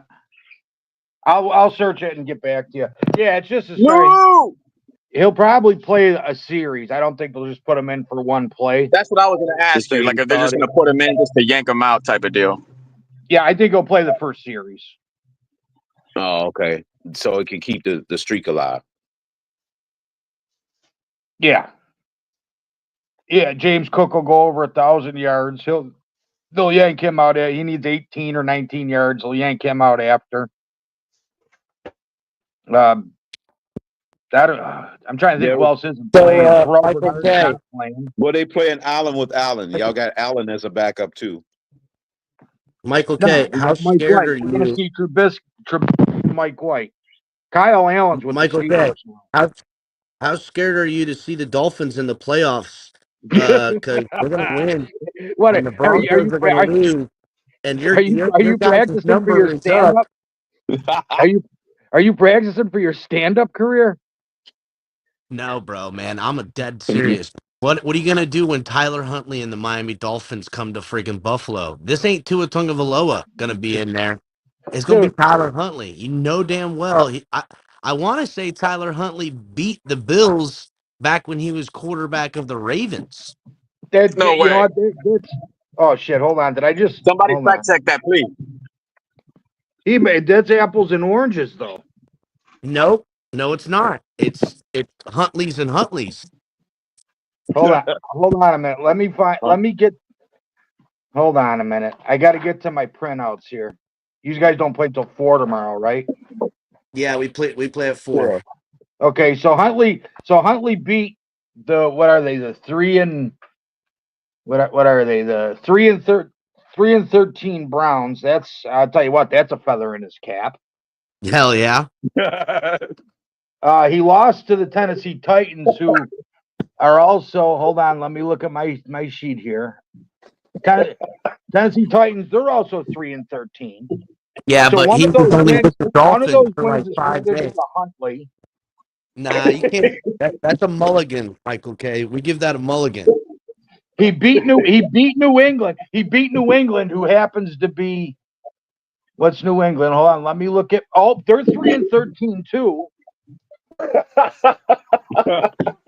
Well, listen, that's not the point, right? Miami Dolphins defense is good, but Tyler Huntley's going to give you guys a run for your money, more so than Tua. What's up, Lou?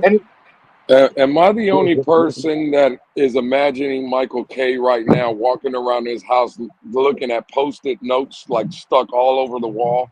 Oh no, it looks like a fucking serial killer's den in that bitch. Michael K's house looks like a mix between a disgraced detective who can't even get a PI job and a serial killer. That's what his house looks like. Hold on, I'm gonna send El Crapitan a picture. Oh no, wait. You know what? He's waiting for his computer to show up from Wish.com, so he can't post it. I'll send it to Shake. Hey, he ran out of stickums, Lewis. Real quick, Shake, I sent you something on both of your Twitter things. I was wondering if you could play that little clip because we played it last night on the show. But I would love to see y'all's thoughts on kind of like what Tua said in that clip and what are y'all thoughts? Message? Yeah, I DM'd you. I sent it to both of your Twitter accounts. Okay. Was it a press conference? Hold on. All right, hold on, guys. I'm gonna play. Here we go. Lewis, you weren't. Oh, sorry. Shake, just fucking pull it up on whatchamacallit. You'll be all right. Pull it up through StreamYard. What happened? Pull it up through StreamYard. You'll be all right. Okay.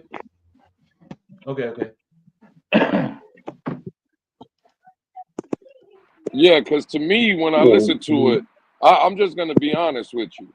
When the man comes out and says it's worse than anything I've ever had, he's including like concussions as well on that. It's a bad look all around. I said it last night. I don't know how y'all guys feel. Well, I'm gonna be honest though. I was talking to 5 years in, bro, they need to stop putting Tua Tagovailoa in front of a goddamn microphone because he does himself no justice, bro, when he speaks. I was talking to Color. I agree. I was talking to Color last night, and it's a weird thing because he said straight out his mouth the doctors won't let him play. Yeah. Tua just don't say shit, bro. I know. He's making that's it worse. fucking wild to say doctors aren't going to let you play because of your hip. And bro, that's intense. Again, when he's talking about this hip injury, once Jay gets the clip up, when he says it's worse than anything else, it's like, I don't know. All right, I'm about to play it right now. Y'all listen for yourselves. Hell yeah, I'm frustrated. Yeah, I'm frustrated.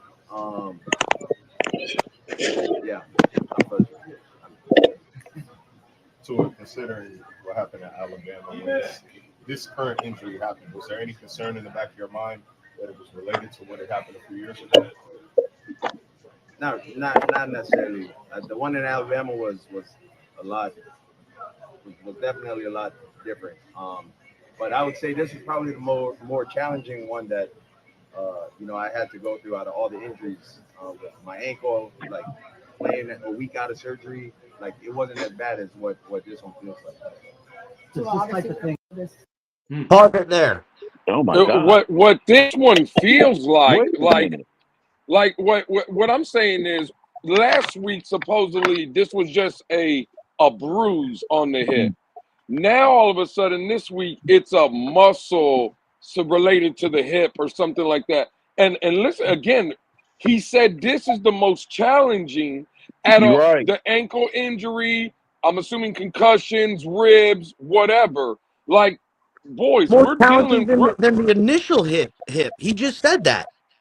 Cap, that's what I thought, but then he went to that. So I the don't know, voices in Cap, the bro. incident. This is concerning, fellas. I'm not gonna lie to you.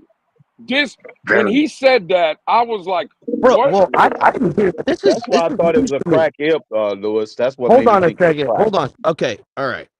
Real quick.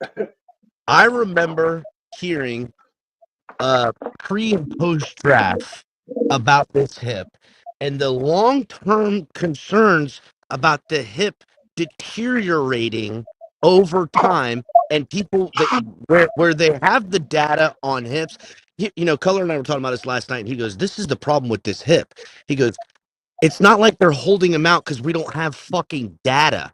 Like the excuse of, oh, we don't know because it's a concussion in the brains and all, they want to play it safe. We don't need that. We have fucking data and tangible evidence for decades now about what's up with hips and what happens to them. And in pre-draft things and coming out about his hip, there was this talk about this deterioration over time and how it would only get worse. When I hear him say that this is different and more challenging than an ankle injury and that original hip injury and the concussions, is that what he's talking about? Is this a what's the word I'm looking for? There's a medical term for it. Cap. Well, it sounded to me, and KP was spot on a couple days ago. Is this the deterioration of like the hip, right? Yeah. Like, is the hip deteriorating to where? Because again, we're all older in our Degenerative. lives. That's the word. It's degenerative. Absolutely, That's Cap. the And what? fucking word. Thank you, delusional Patriots fan. It becomes degenerative, meaning that Percent. he'll end up in a bad way as an old man because of that hip. It is only going to get worse. It'll never get better. From the time of the injury, it is going to trend downward from now until he has no hip. So Right. that's fucking wild to think that if this hip thing and he's saying it's more challenging than anything ever. Now we did talk a lot about the long-term effects of the head injuries. But we Well, don't know. We have people who have are become suicidal, homicidal. There's a lot of crazy stuff that goes on with these things, depression, these types of things of the extremes with the concussions, because they do post autopsy, they check the brain, they see the scar tissue, they're attributing it to behavioral problems. We do know what degenerative hip stuff does, and this is shocking, honestly. What a revelation, really, because whether or not that he comes back and plays, dude, it's only a matter of time before he might need to not play and have his entire hip replaced. You know what I'm hey, saying? Cap. Hey, Cap. Tua It is will be bad. stabbing people from the wheelchair in 20 years, bro. And I gotta be honest, right? Like, Man, that say what statement. you want, hate on the man, because for any reasons, love him for any reasons. We're talking about him being a 40-year-old man walking around like he's an 80-year-old man. Like that has to be. There's not enough amount of money he can make in his life to fix that. Because you're talking about pain management, surgeries, therapy. He's talking. You could lose 8 years of your life spread out over his adulthood. That is with downtime from surgeries. Now I know this is a part of what happens to football players anyhow, but for him it sounds wildly more extreme. We're not talking a bad knee, we're not talking a bum shoulder. We're talking the literal middle core of his body being a number one issue, with 1B being his fucking noggin. This guy is Cap. an You had never absolute Cap. liability, bro. Cap. You didn't hear this video before. You haven't seen this clip. No, No, I I've haven't watched seen this one most of it in before, Lewis. scattered pieces I here and there, watched but the I other did one not about him hear playing this. it no matter I what, didn't but hear not this this one. last night. I got fucking tied up with shit. I did not hear this. Oh, we had a great conversation last night on the show, bro, about this. This is Cap. You're spot on. Like we're all older gentlemen. When I was 21, I could go out drinking to 4 in the morning, get up at 5 to go to work. You goddamn go to get up at But 5. Bitch, I didn't go to sleep. Walked in, you know. absolutely. But at 41, at 43 now, I cannot do that. To your No. point, Cap, at 24, 25, he's already deteriorating with this hip, let's say. What does he look like at 27, 28 years old with this hip? Well, what does Bo what does Bo Jackson look like? Bo Jackson's still getting around. He had the same injury. He just quit football. Well, but again, Bo Jackson Jackson is a complete animal, though. I would say That's a whole Tua other is monster, nothing like That's a Bo whole Jackson, other though. Exactly, bro. I gotta say, But Bo it was Jackson the same. It was the same like, injury, though. It was Bo the same Jackson injury. probably Yeah, but arguably on the a different greatest body, athlete though. to That's what walk you the fail to planet realize. Like, for okay, a generation. You know what I'm saying? Like, I'm not gonna measure Tua Tagovailoa to Bo fucking Jackson and go, that's a good Exactly, bro. barometer of what I can expect. If that's the case, Absolutely. right? It's a didn't he totally fucking different body. not But only Cap, that, Bo still fucking retired after that hip. 1,000%. Cap, you know Well, what? and that's the whole thing. Maybe Tua should have as well. So What I didn't like, real quick, Lou, this, Yeah, this but is something the this difference, is hold on, something the I've difference between speculated. the Hold on a difference second. between Bo Jackson and Tua is the running back is designed to get tackled more than the quarterback is. Yes, well, positionally, yes, but physically, there's no comparison between the two. Not I would say this only though, boy. Here's something I've speculated since the concussions became a thing. Concussions are a result of the brain moving around, and it's a nervous thing, and you also see the electrical effects of that. When he goes into those fencing positions and seizures, that is all tied together on your nervous system around that hip. I've always wondered, he never had concussions before, but since the hip does, there's no doubt in my mind that there's a correlation with the nerve damage at the hip, making it a higher propensity for concussions, because all that shit's connected, right? So, absolutely. I mean, dude, you know, Cap. this guy, Cap. you know what could potentially happen with this type of nerve? It's a degenerative nerve disease and problem that could fault from abuse of this nature. But Cap, you know what bothers me more than anything, right? Because again, I think we're all off of Tua. I think we're ready to move off this experiment. The problem that I have, it's that this kid just it's like no self-awareness whatsoever. Let's paint the picture. For the last 2 weeks, since this mysterious hip injury has come about, Cap, you've been on Twitter Spaces with me. We do YouTube, right? Like we're getting Dolphin content from everywhere. People are killing this kid, bro. They at every chance, every level, they're killing this kid. For you to get in front of a microphone and say some shit like this after 5 years of this PR training, another 3.5 years of PR training at Alabama, this kid doesn't get the awareness that maybe if I come out and say that this is the worst than all my other injuries, while people are already killing you and questioning your abilities and stuff, you don't have the self-awareness to maybe think to yourself, hey, maybe I shouldn't say this. So, Like Lou, what are we doing here, what Cap? this tells me? Situational awareness is horrible. You know what this tells me with this interview and that? Because I thought the same shit when I heard all this, right? First time around. Not so much that, but when he was saying, oh, I'll be there for game day. I mean, the whole interview was really just, you can break down, it's insane. Now, my original thought with Tua being in the fan base was that he insulates himself, right? He only surrounds himself with these type of people. We know this to be a character flaw of superstar athletes. They surround those, but I think it's the opposite. I don't think Tua has that character flaw. I think he doesn't realize he is encapsulated in this bubble by those that want to abuse and profit and ride whatever star he's flying on, right? And we know that to be something that's happened. I'm wondering he just has zero self-awareness because that's what's everyone in the building, all the people who matter, right? Which are not players. Okay, players don't matter. All the staff people in the high positions, the Garfinkels of the world, the general managers, the head coach, the people who really matter, they're so affirming to Tua all the time that he doesn't even realize that he has to be a business professionalist because he's constantly rewarded for the immaturity and the shortcomings of what he actually is. That's a good I thought point. I thought it was the other way around, that he was like, I don't want to say masterminding because that's not a thing, that he was like choosing this type of people to surround himself. No, I think that's what all flocks around him and encapsulates him. And it's now created this what we see.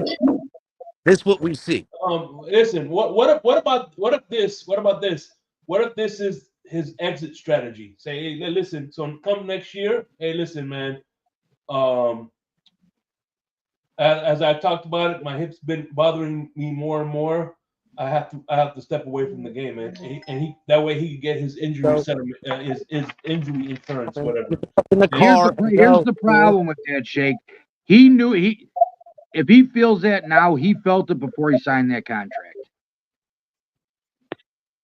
And he knew the risks of it as well. So in other words, he just took advantage of the Dolphins. That's all. That's all. No, that's not necessarily true. Just because you feel something worse now doesn't mean you felt it before.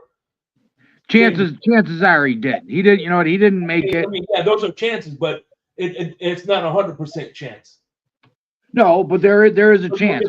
So let's all right. So for the sake of argument, say he did feel it. Okay. And he signed that contract regardless. You know, can the Dolphins go after? You know, can the Dolphins prove that there was some nefarious bullshit going on and go after that money? I mean, they won't get it back. They won't get it back from the league. A lot of red tape. I think, just like most people, I think it's better off the Dolphins just give him that money and let him go away instead of dragging this out through going back and forth through what's the word I'm looking for? So I'll say this on the exit strategy, because I kind of talked about that on a space yesterday. That it was something to this effect, right? We know there wasn't an insurmountable amount of time given to the language for injuries into his contract. That's why it came all the way down to the wire there with everything. Everybody knows took so much longer, and they made it public. Well, there's injury, stuff we're in concern about. They kind of released that back channels and through the other writers and stuff like that. So because of that, I gotta wonder if there's some form of financial out and non-obligation. But also you got to think about it in this aspect. It protects the NFL from the narratives of concussions being the reason he's kept out, and kind of gives a built-in excuse with the hip, which no one would argue because of the previous injuries, that if there was some form of injury out where the Dolphins and them could walk away from each other, Tua gets compensated, the Dolphins have to carry whatever hefty amount of dead cap that makes up for it, but it's some form of different language in the contract that puts it in a more palatable sense for the Dolphins, and Tua gets even more money. I wouldn't be surprised if there was something like that written in. Now, whether that's what's going to happen, I don't think so. But the speculation of it is certain that could be a possibility for the NFL's sake, the Dolphins' sake, and Tua's sake financially.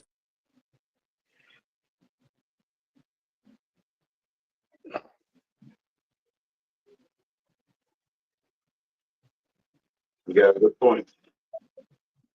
Mm-hmm.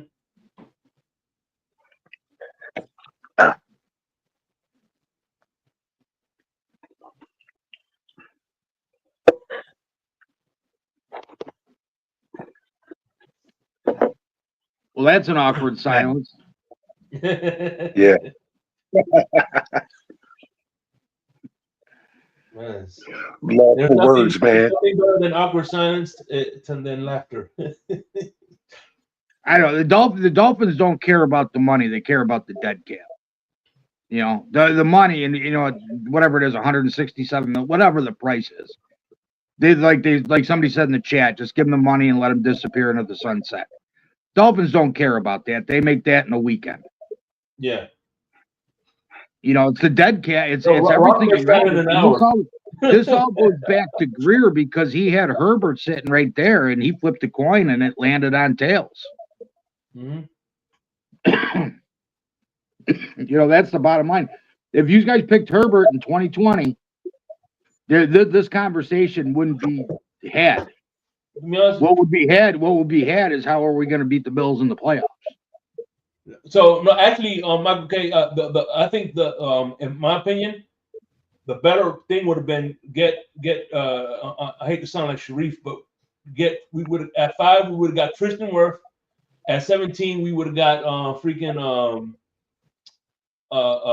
Jordan Love or you know, Jordan Love. We would have got Jordan Love and then Jonathan Taylor at 23 if we're doing revisionist history. I think that would have been the better way to do it.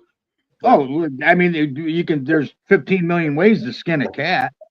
Mm-hmm. The problem is you don't realize it's the wrong way until after you do it. Yep. All right. Hold on, Lance. Lance is here to defend to us, so go ahead, Lance. Yeah. That's what I'm here for. Let's hear your excuses. Hey, he's elite, man. There's no way Herbert is better than Tua. There ain't no way. I mean, he had the best QBR.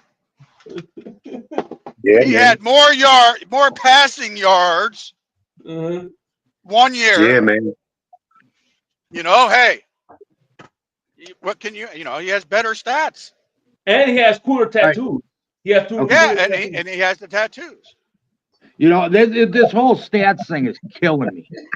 You ain't lying. This whole stats thing is killing me. It's the eye test. You know what? He's a showman. That's it. Look at the passing yard stat. You know what? The receivers should get that award because the receivers do most of the work. Well, the thing that gets me Not is real quick, Lance. Not for 2021. In 2021, the year it was 2022. My bad. 2022. Tua had the least yak yards, so he had something to do with that as well. Okay. This is the first year Tua actually beat Herbert in most yards thrown. Mm-hmm. So, does that mean Herbert was better than Tua those last 3 years? Yeah. The eye test says that Herbert is better. Yes. You know, and that's what this game is between about. Tua and Herbert right now. Herbert has a real coach. Yeah, let's not get on that subject. Well, and I mean that's a valid point, Lance. That is a valid point, though. Yeah, and we could have had him. We could have had Harbaugh. We could have had. We could have had Herbert. We could have had Fangio. Well, you had Fangio. You had Fangio. He didn't want to be around a bunch of pansies, though. He went to the Eagles who want to play hard-nosed football. Yeah, exactly. We had Fangio in the building. He just didn't want to stay. You know, I listen to Nene all the time, and I could, out of everybody that talks, I agree with her the most on what she says. Only for the fact that she doesn't sugarcoat anything, and she sees what the problem is. You know, and it's the culture. It's the play. You know, the Bills cut players for 2 reasons. 1, because they don't fit in. 2, because they're not good enough anymore. You know, very seldom do they cut people for the money. I mean, they cleared a few this year, yeah, for the cap, but they weren't the star players. They make that work regardless. While Greer is just throwing money at Armstead, who doesn't play what 70 or he doesn't play 30% of the games because he was injured. They brought him in as an injured player. I mean, this falls directly on Greer's shoulders, in my opinion. See, here's the thing. The one thing, all right, and again, you know, not, obviously, I'm not, taking off my homer hat here. The thing I like about Sean McDermott is the fact that you could tell he's a player's coach, but at the same time, he'll dig in your chest if he needs to. He has that authoritarian. He has that authoritarian figure. He's an authoritarian figure, but at the same time, he has that open door policy as well. Like he will listen to what you have to say. Oh yeah, Shake, you're 100% right. But the word you're looking for is he holds his players accountable. Mm-hmm. You know, Keon Coleman was late to a practice. He benched him for the first quarter. You know what I mean? It's just like you're not going to be late. If you're late, you don't play. You have a job to do. You're paid to do a job. Do your job. You know, yeah, go. And regardless of what people think, when they're not in that building, they're still NFL football players. They still should hold themselves, and nobody's saying don't go out and enjoy yourself. But the point being is it's a 6 or 7 month commitment out of the whole year. Have your fun in the off season. Do what you still have to do because you're still under contract. But when it's football season, you're a football player. You're nothing else. And that's one thing about the Bills. You don't see a bunch of garbage on the internet or on Twitter or on Facebook or Instagram or any of them with the Bills players. You just don't see it because the Bills won't tolerate it. Oh, they still have their regular social media, but they're not like as active like all the time. Right. Well, right. But they're not putting nonsense up there. Like you get Spencer Brown. You get Spencer Brown that just, he'll highlight when, a national analyst or somebody highlights Deion Dawkins or Ray Davis or something. He'll put that stuff on there. There's nothing personal on their accounts. Other than Allen getting engaged, he doesn't post anything, and I think she did that. Right. Yeah. But I was correct in that, and his old girlfriend being a succubus and making him. By the way, Michael, okay, real quick, straighten this out. When you mean she did that, you mean Allen or the fiance? The fiance did that. No, or her assistant. Even B-list actresses have to have assistants. In that interview they had with Tua, is Tua ready to pull a fucking another Hurts? Where Hurts, basically won the game and got him there and everything, and then he comes in and he becomes the greatest quarterback of all time. He's about to do the same thing with Huntley. Yeah, at least that's the attempt because Denver won't allow it. That's the problem with that.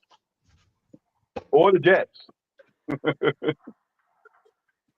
You got to have willing participants for that to happen. At least there's a one-game scenario in the Alabama situation. You got two teams that's involved with trying to make that a possibility. Like for me, it's with Huntley, I think we could beat Jets. With Tua, I'm not 100% sure. Why not, man? Tua had a great game against the Bills last time he faced them, man. What do you mean? Shit, I could care less. It's the end of the year. and who are we going to play first? Unless you're thinking Buffalo.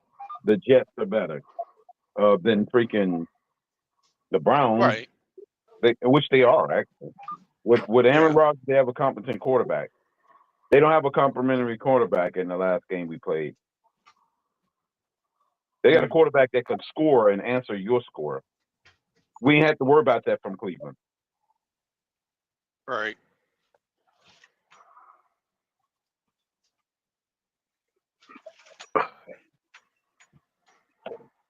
See, Tua had to answer Aaron Rodgers' score. Remember, we were down in that game for most of that game against the Jets the first time around. Well, you see how that was good Tua. You see how the gameplay has changed, how they changed it for Huntley, though? No, he just took off with the ball more than often than Tua did. I don't think the game plan changed. He just added to what Mike McDaniel had for Tua. Again, his leg. and here's the thing too. Like I said, I think he's right, gonna, but he's still, I think the game plan changed for Huntley, He meaning changed Huntley took it upon himself to add more dynamicness to it by using his legs. Oh. Yeah, that's all. That's all. I bet McDaniel's pissed. You're making my boy Tua look bad. Yeah, that could be his hidden agenda. Yep.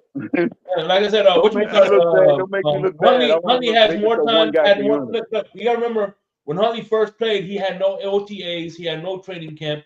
Is something that needs to is very important as far as getting gelling and things like that.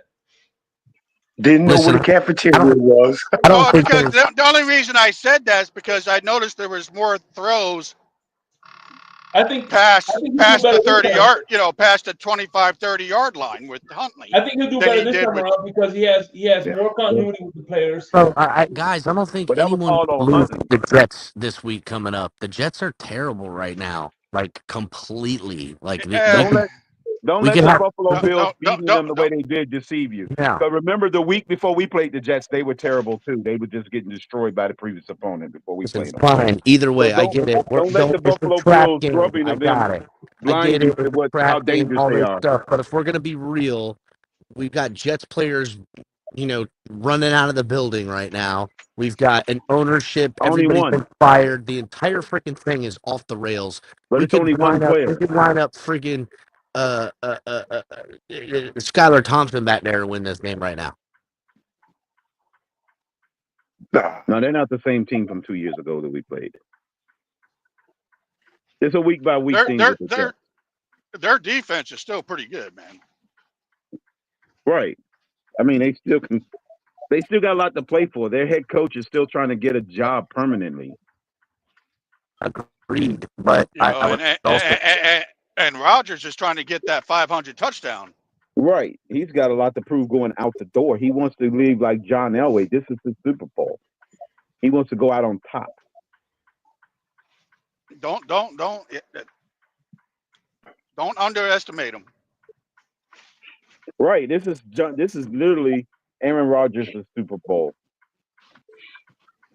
And if Adams and Rodgers get that connection like they did in that one game,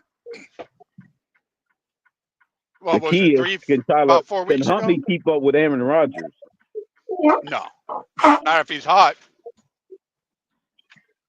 So Rodgers will be getting the start tomorrow? Yes. Yeah. Yeah. I thought it would be Tyrod Taylor, bro. Nah. That would be stupid. Not saying. He's trying to get to 500 before he call it quits. Yeah. How many does he need? 1. Yeah. So basically, he'll have it. Hey, you never know. He may get that one and leave. They pull himself out the game again, right? And then pull himself out. Pull himself out. Bench himself? Yeah. He's the only quarterback I know that benches himself. Exactly. Yeah, I can see him doing that. I really can. He's the only quarterback. At the tone, please record your message. Record the message. Sorry, I was on returning a call. Sorry. So Rodgers is running the damn organization. Rodgers what? If a quarterback can bench himself when he wants to, then he is running the damn organization. Oh yeah. Yeah. He's in charge. Wow. Well, you get somebody with that much, maybe he comes back next season as the head coach. I don't see that. I ain't playing for that guy. He's done with football. Yeah, I think he's done. He's gonna come back surprise everybody. He's good gonna or be the bad coach. publicity. I think he just wants to get out of the spotlight. I think he'd be a good. I think he'd be a good analyst, though. I don't even like. I mean, but you know, you never know. Like I was going to say, maybe him becoming a quarterback coach. You know what I mean? Yeah, But I can see I that. mean, but the thing is, you know, not all players make good coaches. Yeah, right. That's true. They don't. Some of them Yeah, get lucky when they do. Some of them don't. Singletary was an okay coach.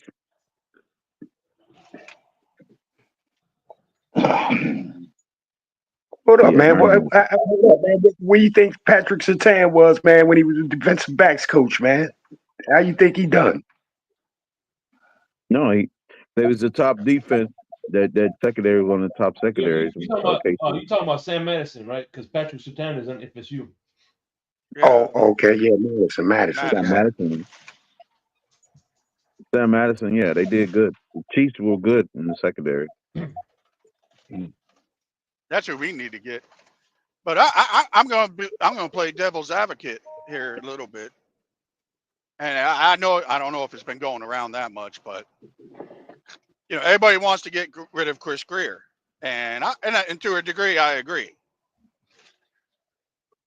Personally, I think we need better coaches than we need to get rid of Chris Greer. Make it make sense, because But he'll never get better coach. That's the dilemma. See, but my thing is, you know, everybody says that, you know, Greer has all these bad picks. His picks ain't bad, because apparently they're out doing something. No, they're not bad individually, but as far as working together, they're terrible. Mm-hmm. It's chemistry. Yeah. But it's a guy who's building the culture, and that's the coach. It's the coach and the GM though, Shake. That's the GM could only only goes off of what he sees in college. Yeah, but remember what we were talking about though. Listen, Michael K. Remember what we were talking about. Brandon Beane made a lot of good picks, but if he had someone like McDaniels coaching Buffalo, they will not. Those McDermott gets more out of those players than someone like McDaniel would get. Absolutely. But so let's say a swap game. If Chris Greer drafted all those players and had a coach like McDermott or let's say Mike Tomlin, they would have gotten yielded different results, and they would have had, I think, a lot more success. Look at Noah Igbenogany, what he's doing in Washington. Look at Noah. He didn't do very good at Dallas. He was only there for a year. Mm-hmm. Right, but I'm also saying, the thing, like, and he got a punt return. My thing is, where's our coaching? Because he should have been better. He goes to another team and gets better. That's coaching. It's funny. It's like these coaches are getting credit for like Tyreek Hill, Jalen Waddle, which don't need much coaching. If you're a good coach, you develop the guys that have no name, like Brian Flores did. I mean, it's not gonna be whatever, you know. He needed coaching. Well, he didn't get that here. Well, look at Minka Fitzpatrick. He didn't want to play in the system he was playing in when he was in Miami, so he went to the Steelers and he excelled. Right. It was sometimes the players got to step up on their own. And the players that did do good for us, we get rid of. Mm-hmm. Now that is on Greer. Well, I don't necessarily think it's 100% Greer. I think a lot of it has to do with the scouting department. Because Greer doesn't look at all these players. Well, just in college. Once they come to Miami, it's on coaching. So he shouldn't have to worry about that. Well, right, but they got to get to Miami some way somehow. Right. You know, Greer's not sitting in front of a monitor or going to, you know, there's certain players that Bean will go travel and go watch, but I'm trying to think it was Taron Johnson, who's one of the best nickels in the league right now for the Bills. We They didn't we have even bring him McBride. in. They didn't even bring him in on a 30 visit because they didn't have to. They didn't waste that visit. Hold on, I got my calls coming, and I'll be right back. All right. But that's my thing. Is the ones that did do good, why did we get rid of them? Wilkins, McBride, Couldn't afford them. AVG. To me, that's on Greer. That's not. You were told you couldn't afford them, man. Let me ask this, man. You were told you couldn't afford those players. Brandon Jones. I like Brandon Jones. Brandon Jones. Who was that offensive lineman? Oh, go ahead. Go ahead. Like with all the talk about the offensive line is weak. Do you think? I think that if McDaniel goes to Chris Greer says, look, I need offensive linemen, man. You know, these kind of offensive linemen, we need just because we want to be this kind of team, pound the ball and be really physical. Then I think if Mike McDaniel calls for that, I think Greer goes ahead and does it. I think so. I think if Mike McDaniel says, no, we're good already, we're doing, you know what I'm saying? I think Chris Greer goes ahead and does that. So I put a lot of this, you know, of this, especially the offensive line, it being not that good. You know, I put that on Mike McDaniel because I solely believe that if Mike McDaniel says, look, man, this is what I need, that's what Chris Greer is doing. He's going to get what he needs. And what I mean by that is, man, look, we need fast, speedy wide receivers. I need a fast, speedy running back. You know what I'm saying? And that's just what his offense is. He needs offensive linemen that are fleet at foot, man, nimble. And with that comes, you know, they're probably going to be smaller and not as powerful. So, you know, when it comes to the offensive line, man, I don't think Greer just didn't not go get any, just to not go get any, man. I think he was just working on what McDaniel thinks he needs for his offense to work. Well, he only needs a 3-second offensive line. Well, that too. Because that fits into Tua's ability.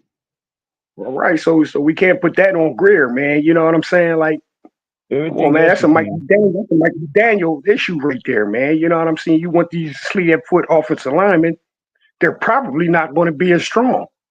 No, you know? This offense is made for Tua, period. Our lineman is made for Tua because he gets the ball out within 3 seconds. I think it's like 2.5 or something like that, 2.4. The ball's already out. They all so go together. You don't need the big dogs in their eyes. You know what I mean? Yeah. Well, they all go together. Well, yeah. I mean, we know know how we think. If you can't build a team to beat the other teams, then I don't care how much you can coach somebody up or the players. If they don't work well together, chemistry-wise, it's just not going to work because you got the wrong collection of pieces to put together for a coach to put together to beat teams like Buffalo, the Ravens. I'm going to throw the Titans in there just because I just want to put them in there because we've never beaten them neither. So they got to be added to this list with Buffalo as well because we haven't built the team to beat the Titans. So we haven't even really have a team to beat the Jaguars. We got lucky. Yeah, to beat the Jaguars. So we got to be able to build a team to compete with them too. Just saying. You know what's funny? It's funny. You know. When I was doing the show Happy Hour, one of the things I like to do is look at the overall record. How many times we played a team, and we're 3-8 against the Texans. So put that out there as well. Yeah, we're 3-8 against the Texans. Yeah, so we could add them into the list. Yeah. Yep, that's true, Shake. This franchise is not built the team to beat the Texans. That long, bro. 3-8 against the Texans. They haven't even been in the league that long. Damn. Yep. And we're way under 500 against them.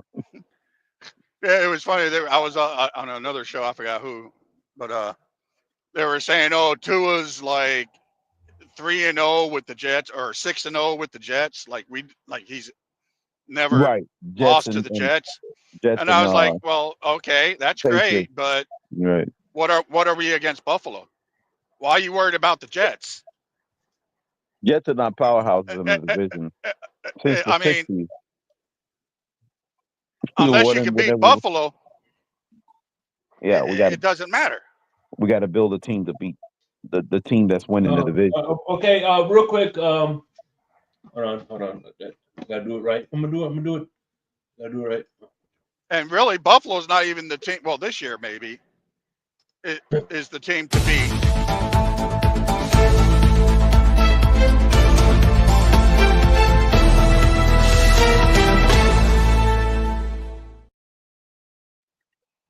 All right, here we go. According to Joe Shad, this is a tweet that El Capitan sent me in my DMs. According to Joe Shad, a strong rumor around the league during the fall was that Chris Greer could retire and move as senior advisor role via Jonathan Jones of CBS. There you go. Man. Promotion in the works. Dolphins don't get fired; they get promoted. Maybe Tua could be his assistant general manager. Oh, Jesus. He could be the QB's coach. Dude, why? Like I was just like, oh. Like God, dog. Fred's gonna be disappointed. He don't want to see Tua leave. He just get promoted. Damn, now you got me worried. That would be so Dolphins. GM. Yeah, like I didn't need something That else would to be think so about. Dolphins. Man. Come on, man. Or like he'll be our next head coach. Don't worry, Fred. He'll be our next coach for quarterback coach. Fred, he's going to make great decisions once he's in that front office. Yeah. He'll be a better decision maker in the front office than on the football field. He'd be like John Elway. Remember John Elway did it? John Elway won the Super Bowl. Who crypto? Tua assistant general manager or Chris Greer? He's going to be the next John Elway. John Elway won the Super Bowl. Who's going to be the next John? Tua? Yeah. Wow. He couldn't even hold the jockstrap at fucking Elway. Yeah, I can see it now. Tua at the end of the table. No, man, I'm just trying to give the fan base hope that ex-quarterback becomes general manager or goes into the front office and leads team to Super Bowl. Yeah, sitting at the end of the desk in a wheelchair. Give the solutions. Fred? Yeah, man. Damn. That's going to be a storybook ending. Matter of fact, let me write this down. Hold on. Storybook ending. Let me write this down. Tua. That's a feel-good story right there. Tua hired as assistant GM, leads Dolphins to consecutive Super Bowls. There you go. Got it down. Well, he can't be much worse. And look, you know what? He can't be much worse at that than he is at playing quarterback. So there you go.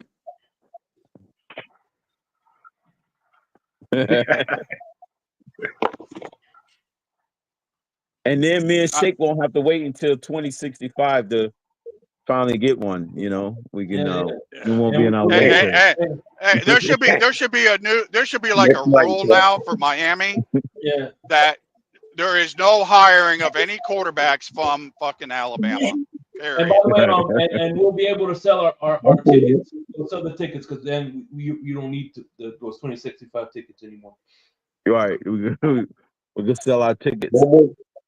No more quarterbacks from Alabama. We'll sell them to Batman. Actually, we'll sell them to a Bills fan because I think that's when they're gonna get the Super Bowl. Hey, isn't that the same thing? Batman, Bills fan, same thing. Yo, what's up, KP? Yeah, what's up, fellas? Listen, I just came up to say one short little thing. You know, I find it bizarre that Since when was it anybody, short? after the last 5 to 6 years of this failed rebuild, can advocate for any one of these people, Greer, McDaniel, or Tua, to stick around after this season.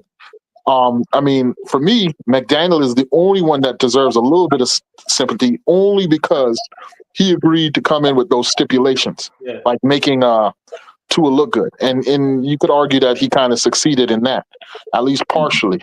But there's got to be a point where there's some accountability, and you got to pay the piper, man. Listen, we haven't won a playoff game in 26 years. We had a wealth of picks. We had everything in front of us, and by any metric, even if we happen to make the playoffs, this has been a royal F up, a screwed up. We're not legitimate contenders. We're just not. And think about it this: the closest we came was with Skyler. We think about it. It's crazy. About me, I don't ever.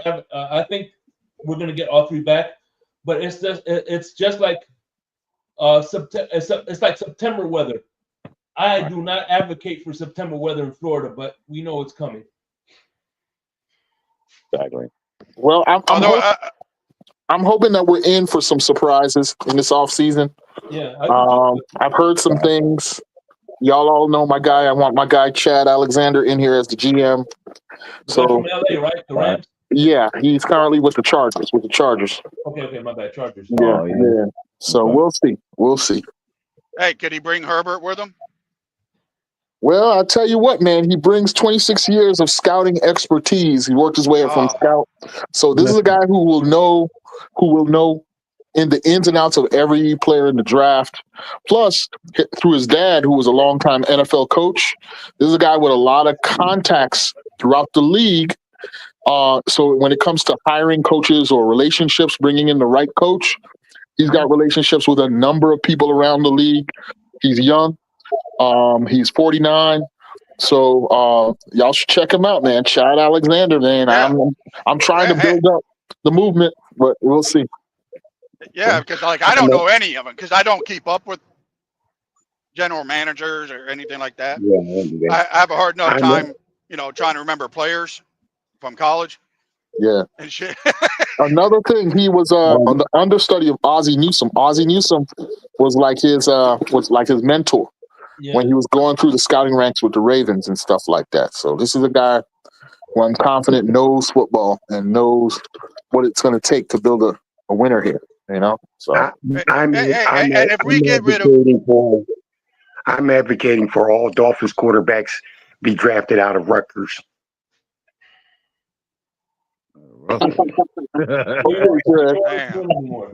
Might as well say Princeton, Fred. What? Who do you think is going to be available this year for head coaching jobs? Yeah, see that I couldn't tell you, man. I mean, I kind of like Vrabel brings to the table, but outside of Mike Vrabel, I'm unaware. I got some people talking about this guy Ben Johnson. I don't know. He's been successful, I guess, at some points in his career. So I think Ben Johnson and Mike Vrabel, those are the two major names out there right now. I don't know. Beyond that, we'll see. What about D-Ball?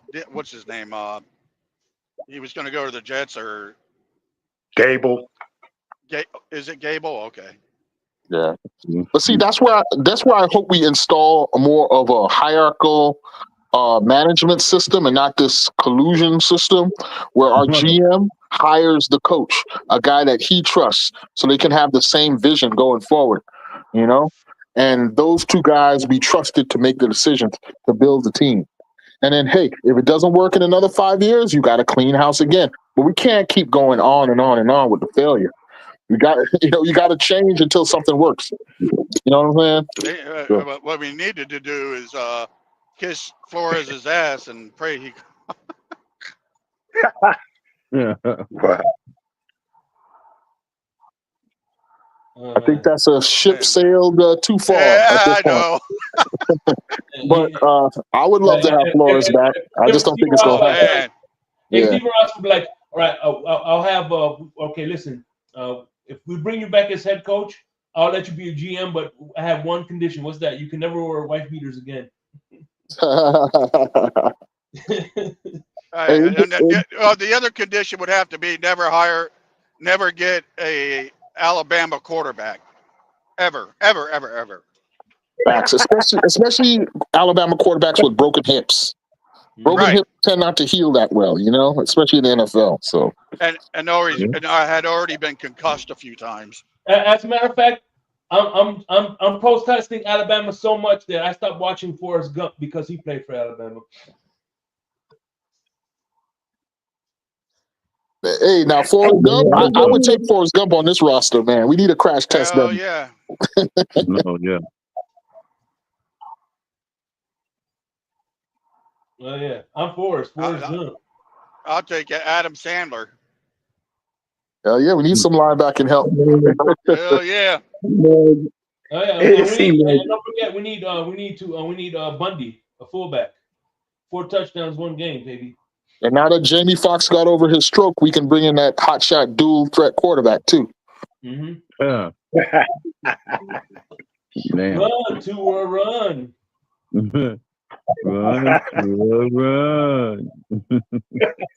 Where's Hell, Burt even Reynolds if when he you need did him? run, he doesn't run that fast. You know what's funny is I think the biggest mistake he did was lose all that weight. Yeah. Well, he did that so he had less of a chance of getting concussed. Mm-hmm. But see, I think that's where he exposed his hip condition. I think that's where the hip got, there's not enough muscle around it. Yeah, that weight loss. loss. You think so? You had KP? fat around it. Yeah. KP, you think so? Crypto, good man, I point, reflect man. upon my own health issues when I say that. You know what I'm saying? I got like a Good point, knee man. and a back condition. Okay. Now that I'm old and feeling these old football injuries. And it doesn't get any better. You know what I'm saying? You're an old grizzly vet. I'm old 49, a beard full of gray. Mm. Hey, that's a good point, man. Same Losing here, that man. weight, losing This that weight, year taking will some be of the big 5-0. taking some of the fat and cushion off of that hip, man. Like that's a good point right there, man. And that could be a contributing factor, a huge contributing factor, bro. Yeah, That's I think something that. asking him to be more mobile was asking to put more strain on that hip. Because let's face it, football is a young man's game, right?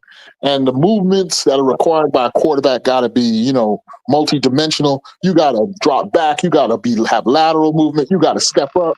All these weird movements that if you got a bad hip, it ain't gonna happen, huh? Now that you said that, KP, man, like when I noticed Tua drop back, bro, like his legs rarely cross each other, bro. You understand what I'm saying? Like he's almost they're a robot. That one leg never comes across the other. You know what I'm saying? When he drops, they're always spread apart, bro. Like, well, see, that's what the quick game. That's part of his hip.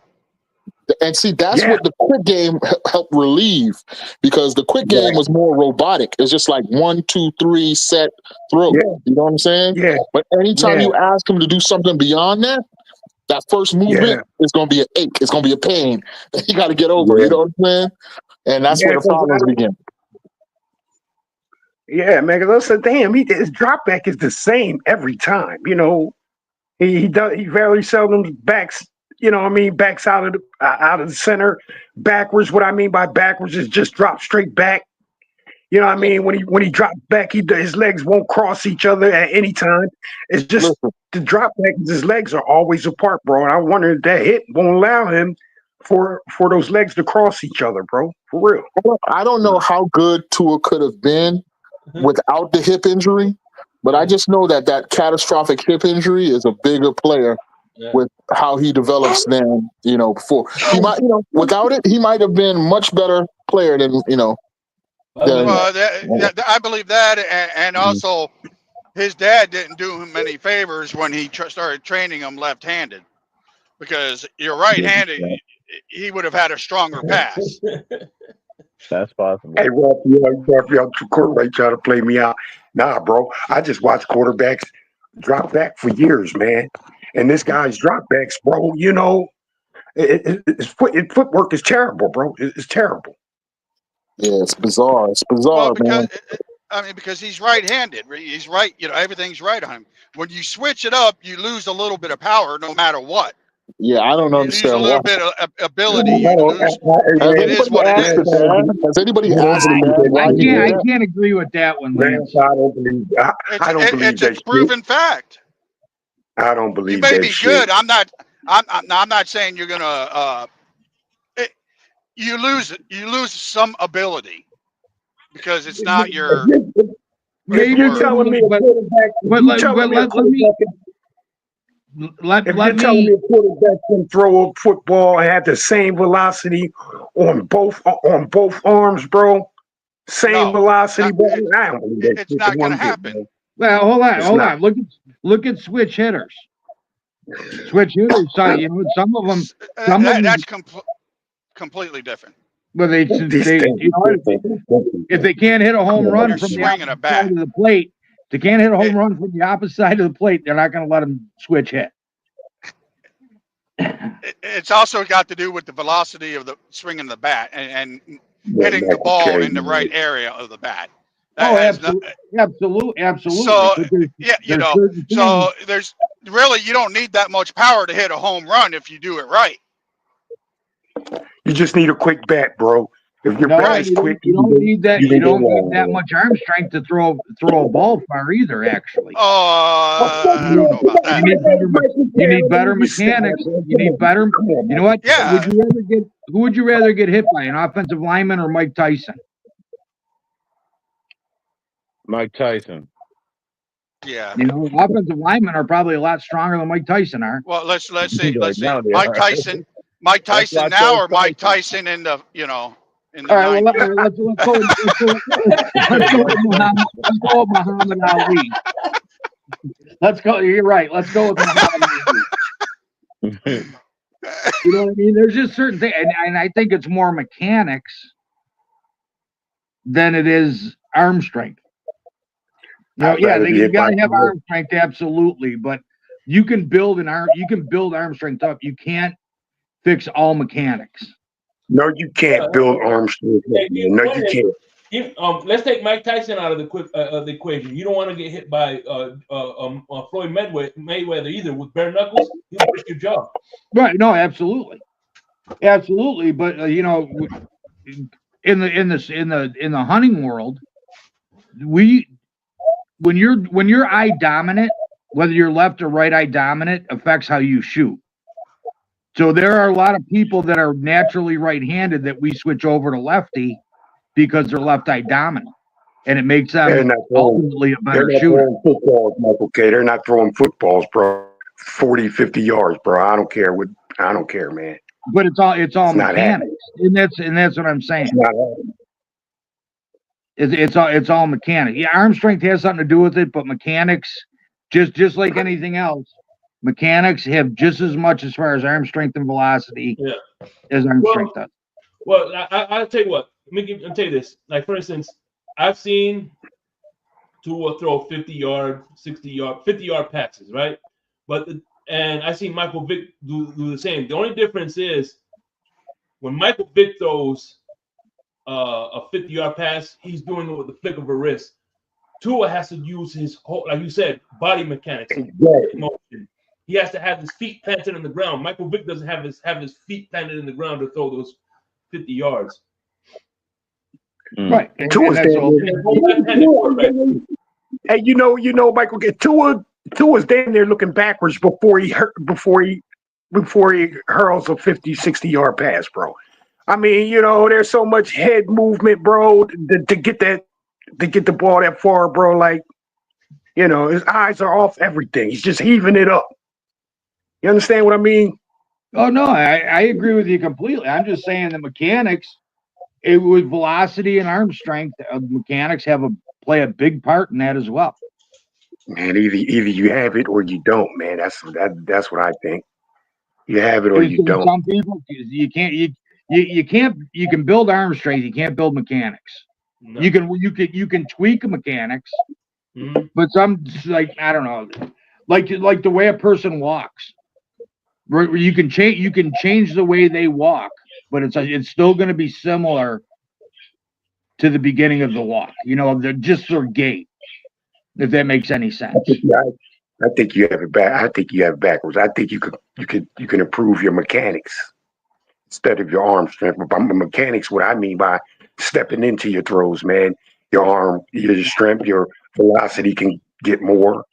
But so, You know. so let me ask you this. Well, you know, let's look at a hockey player. Let's look at a hockey player. All things are the same. The strength is the strength, right? You give him a different stick. You give him a different stick. His shot might not be a 90-mile-an-hour slap shot. It might only go 85 because it's a different stick. Same mechanics, same strength, but it's, you know what I'm saying? It's a different stick. So you're changing something. You're not changing the strength of the player. And that's just all mechanics. He's got to bend over a little further if you use a shorter stick. Would you say or he's got to put a little more into it? Would you say that Josh Allen's mechanics? Are we talking about football still? Because it's starting to. Well, no, it's just talking about mechanics play a big part in arm strength and the ability to throw the ball downfield. Hey, lad, Michael K says he has to bend over. He has to bend over for a longer stick, bro. Like I said, when Tua throws his deep balls, this is going into the erotic section of the show. By the way, another thing too. One thing I learned when I was working. You guys are getting Michael K excited. When I was working, not at all. I just understand. It's all. What's the word I'm looking for? Pause. I understand the word. The word is pause. We need a woman's aspect of this.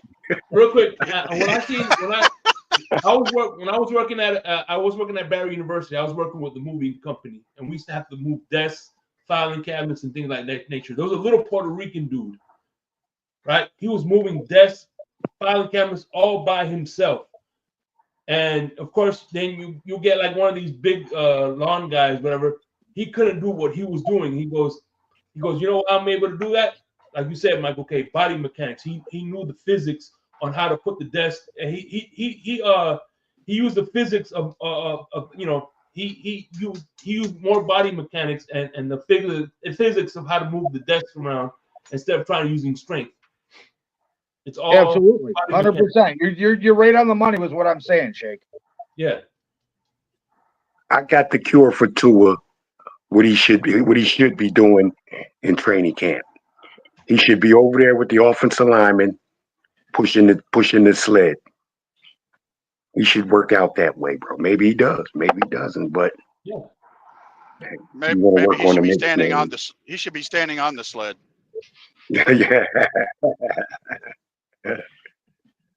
He should be this sled. That's how useful he is. Hey, another thing to prove your point, Michael K. Look at Jason Taylor. He was a scrawny dude, but he was able to pass these big physical offensive linemen because of his mechanics. Yeah, his ability to run. You don't have to be the strongest player in the NFL to be the best running. Derrick Henry's an anomaly. You know, you look at Saquon Barkley or Jason Taylor or James Cook or A-Chain for all that matter. All those guys are hell of running backs. They're not the strongest in the NFL, but they're the upper echelon of running backs, and it has nothing to do with strength. And look how tiny freaking damn it, Barry Sanders was. Well, Barry Sanders had tree trunks for legs, but he was still small. You know what I mean? He was. Hey, Shake, you know what? You know what, Shake? It seems to me, man, A-Chain's getting more rushing attempts than Derrick Henry, bro. Who else are they going to use, though? You know what I mean? Well, the thing with A-Chain is a talented runner. They're going to wear him out. Yeah, but that's the point. Like, remember Darren Sproles? Imagine if Darren Sproles got 20 carries a game. His career would have been half as long as it was, you know? Because you can't take those hits over time. Exactly, man. Exactly. Yeah. I'm like, oh my God, man, you're handing the ball off to A-Chain again? Yeah. Again? Well, they're doing that because they're desperate. He's their best option. He's a good inside zone runner, but didn't have the body for it. That's the problem. That's why he wasn't a first round draft pick. They're gonna wear him out. Yeah. They're gonna wear if A-Chain out. If I'm A-Chain, man, I'm going to Mike. Hey, Mike, man, Mike. I need a breather on some of these carries, bro. Seriously. To his side of it though, he does a good job of avoiding a lot of hard hits. I rarely see A-Chain really take a pounding, but that's on him just being shifty enough to avoid. Athletic. Yeah, exactly. Well, A-Chain hasn't had more than 17 carries all season. Yeah. No. Yeah. Second week he had 22 carries against the Bills. I like to see him put Jalen Wright in more. Yeah, with A-Chain, I think 10 to 12 carries should be his ceiling. But I'll give you the last 10 games. 15, 10, 12, 12, 17, 10, 7, 14, 12, 17, and 10. Okay. That's how much they were giving him the ball. Yeah. And how much of those were inside runs, bro? How much of it was inside runs where all the the mean guys? I don't track that. Also, that doesn't include. Yeah, because you also do they consider him still running if they throw him the ball? Exactly. That's what I was going to say. Screen passes, swing passes. Screen pass. Probably don't register in that carry. No, I have those numbers too. Okay. I have those numbers: 2 for 3, 6 for 8, 8 for 8, 5 for 5, 4 for 4, 3 for 4, 8 for 9, 6 for 7, 7 to 7. So basically half and half. So he's around like 15 to 20 touches every game. Yeah, 20 to 23 touches. 20 to 23 touches a game. Okay, yeah. Well, hey. I don't know if that's too much or if that's right on par, but it looks like it's a lot. For a rookie, that's a lot. Yeah. Because to me, he's still a rookie. Well, it's his size. The size is the concern here. Not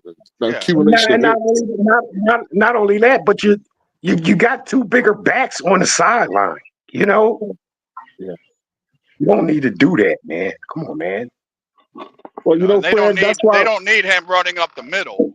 That's why I was sitting back and listening yesterday, Fred, when y'all were discussing the different kinds of O-lines, power gap O-line versus zone blocking O-linemen, the smaller, quicker ones versus the bigger, more powerful ones. And I don't know the right answer there. I don't. But that's why I was just sitting back and listening to that conversation. KP, I was just saying, the more nimble your guy is, he's probably lighter. And sleep-footed for offensive linemen, man. So, when it's time to get down and dirty and nasty, they're probably going to lack in that some. You know what I mean? Right. Hey, who knows college football good? Check like money. Players. That guy.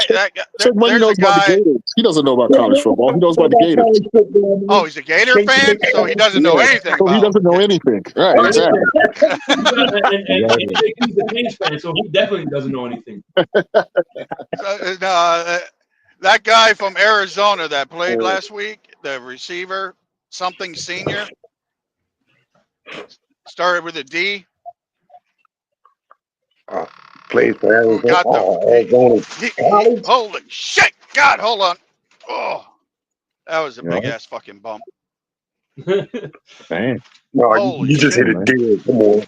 Let's just hit a deer. Damn. Nah, if I hit a deer, I'm going back.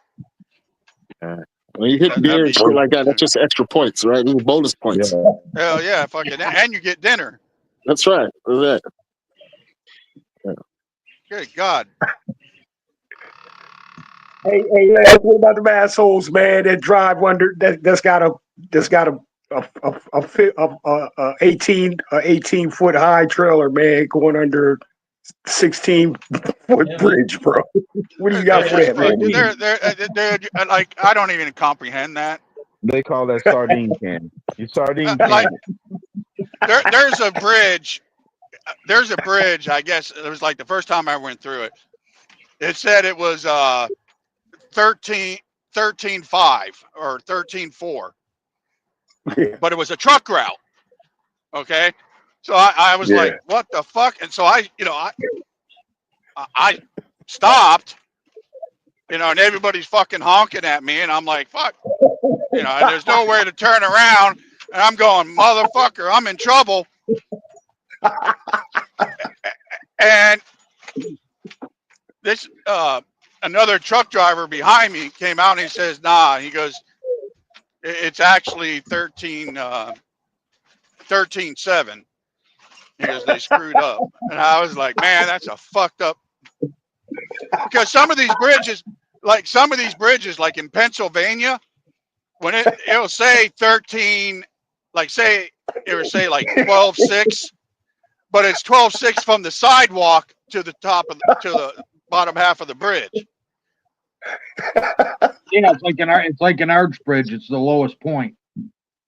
Yeah, that's what they go by. They go from the sidewalk up, not the fucking road.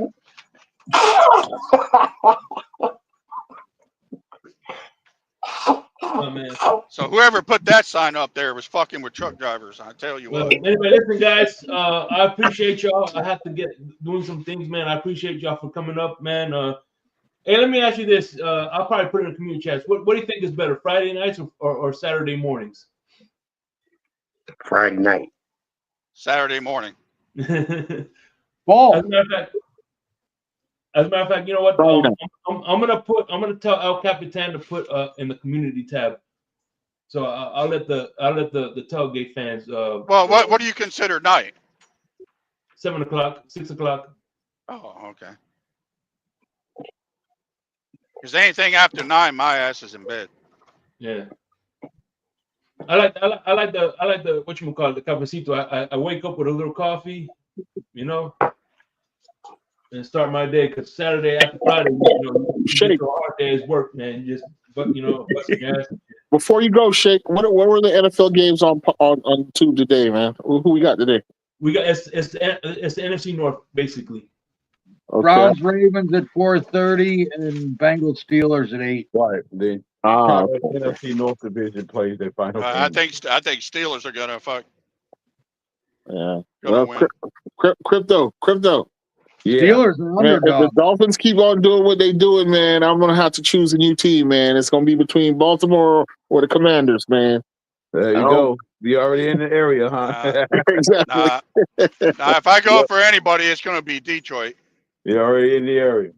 Yeah, man. Dolphins get it together, man. You're gonna lose a lifelong fan, man. I know. Crypto's already a Browns fan. He went to his first home game last week. Yeah, I saw that. How'd you like that stadium, Crypto? Oh, it was pretty cool. It wasn't bad. Matter of fact, You know what they call it? The mistaken I was in the same seat I was in Buffalo. What's that? I was in the same seat, basically in the same level that I was in Buffalo when I was in Buffalo. I was like, well, yeah, they call it the mistake on the lake. So you were a Buffalo fan too? Yeah, Lance. God, dog, man, you just jumping all over. No, actually, he was taking applications. He was going to different stadiums to see. I think Cleveland was the one that he decided with, right? Yeah. As far as like city and the football stadium, I think Pittsburgh's got it the best. Hopefully I'm gonna go there next year. Yeah, Pittsburgh's nice. I've been inside their stadium or the old one when it was Three Rivers. I've been inside of that one, but I've never been in the new one, Heinz Field. So I just like because like all the bridges and roads, everything are the Steelers colors, everything. Yeah, they do. They do put the lights up and stuff. They did a really nice job. Something, Miami should do something. If I remember, I think the new stadium is on the river, right? Yeah, it's right off the river. Is this true? If Lance hit Tua. Just leave him in the middle of the street. Oh, you know what? Come to think about it, remember when I was saying that thing where that person said Tua's undefeated with the Jets, and then I came back and said, well, he's lost every game against the Bills. That was AB. No, he won one against the Bills. Huh? Yeah. He won one against the Bills when they played the practice squad defense. I don't remember beating the Bills. When he threw with Tua? the dirt ball. Yeah, with Tua. Yeah. That was the game that Allen threw the fourth And ball as a in matter the of fact, dirt. that was the game where he got concussed. But Yeah, he got concussed. They said it was his back problem. So he won a game and he was concussed. There you go. Shake. So who filled in for him? I think it was it was Teddy Bridgewater who filled in for him. Then you got to get it was Teddy Bridgewater filled in him, and then in the second half he came back and played, and then so it's Teddy Bridgewater that won us that game. Big concussion on Thursday Night Football against Cincinnati. So it was Teddy Bridgewater that won us the game, not Tua. Well, no. Tua played the second half. Oh. But he went down for the first half because he says it was a back problem. But I think everybody knows that's where the concussion issue stemmed from, because then he got hit again in Cincinnati, and that's when he started when he did the fencing and he had to get hauled off in the ambulance because he didn't even have a week to recover from that. Right. Yeah, not even a week. Man.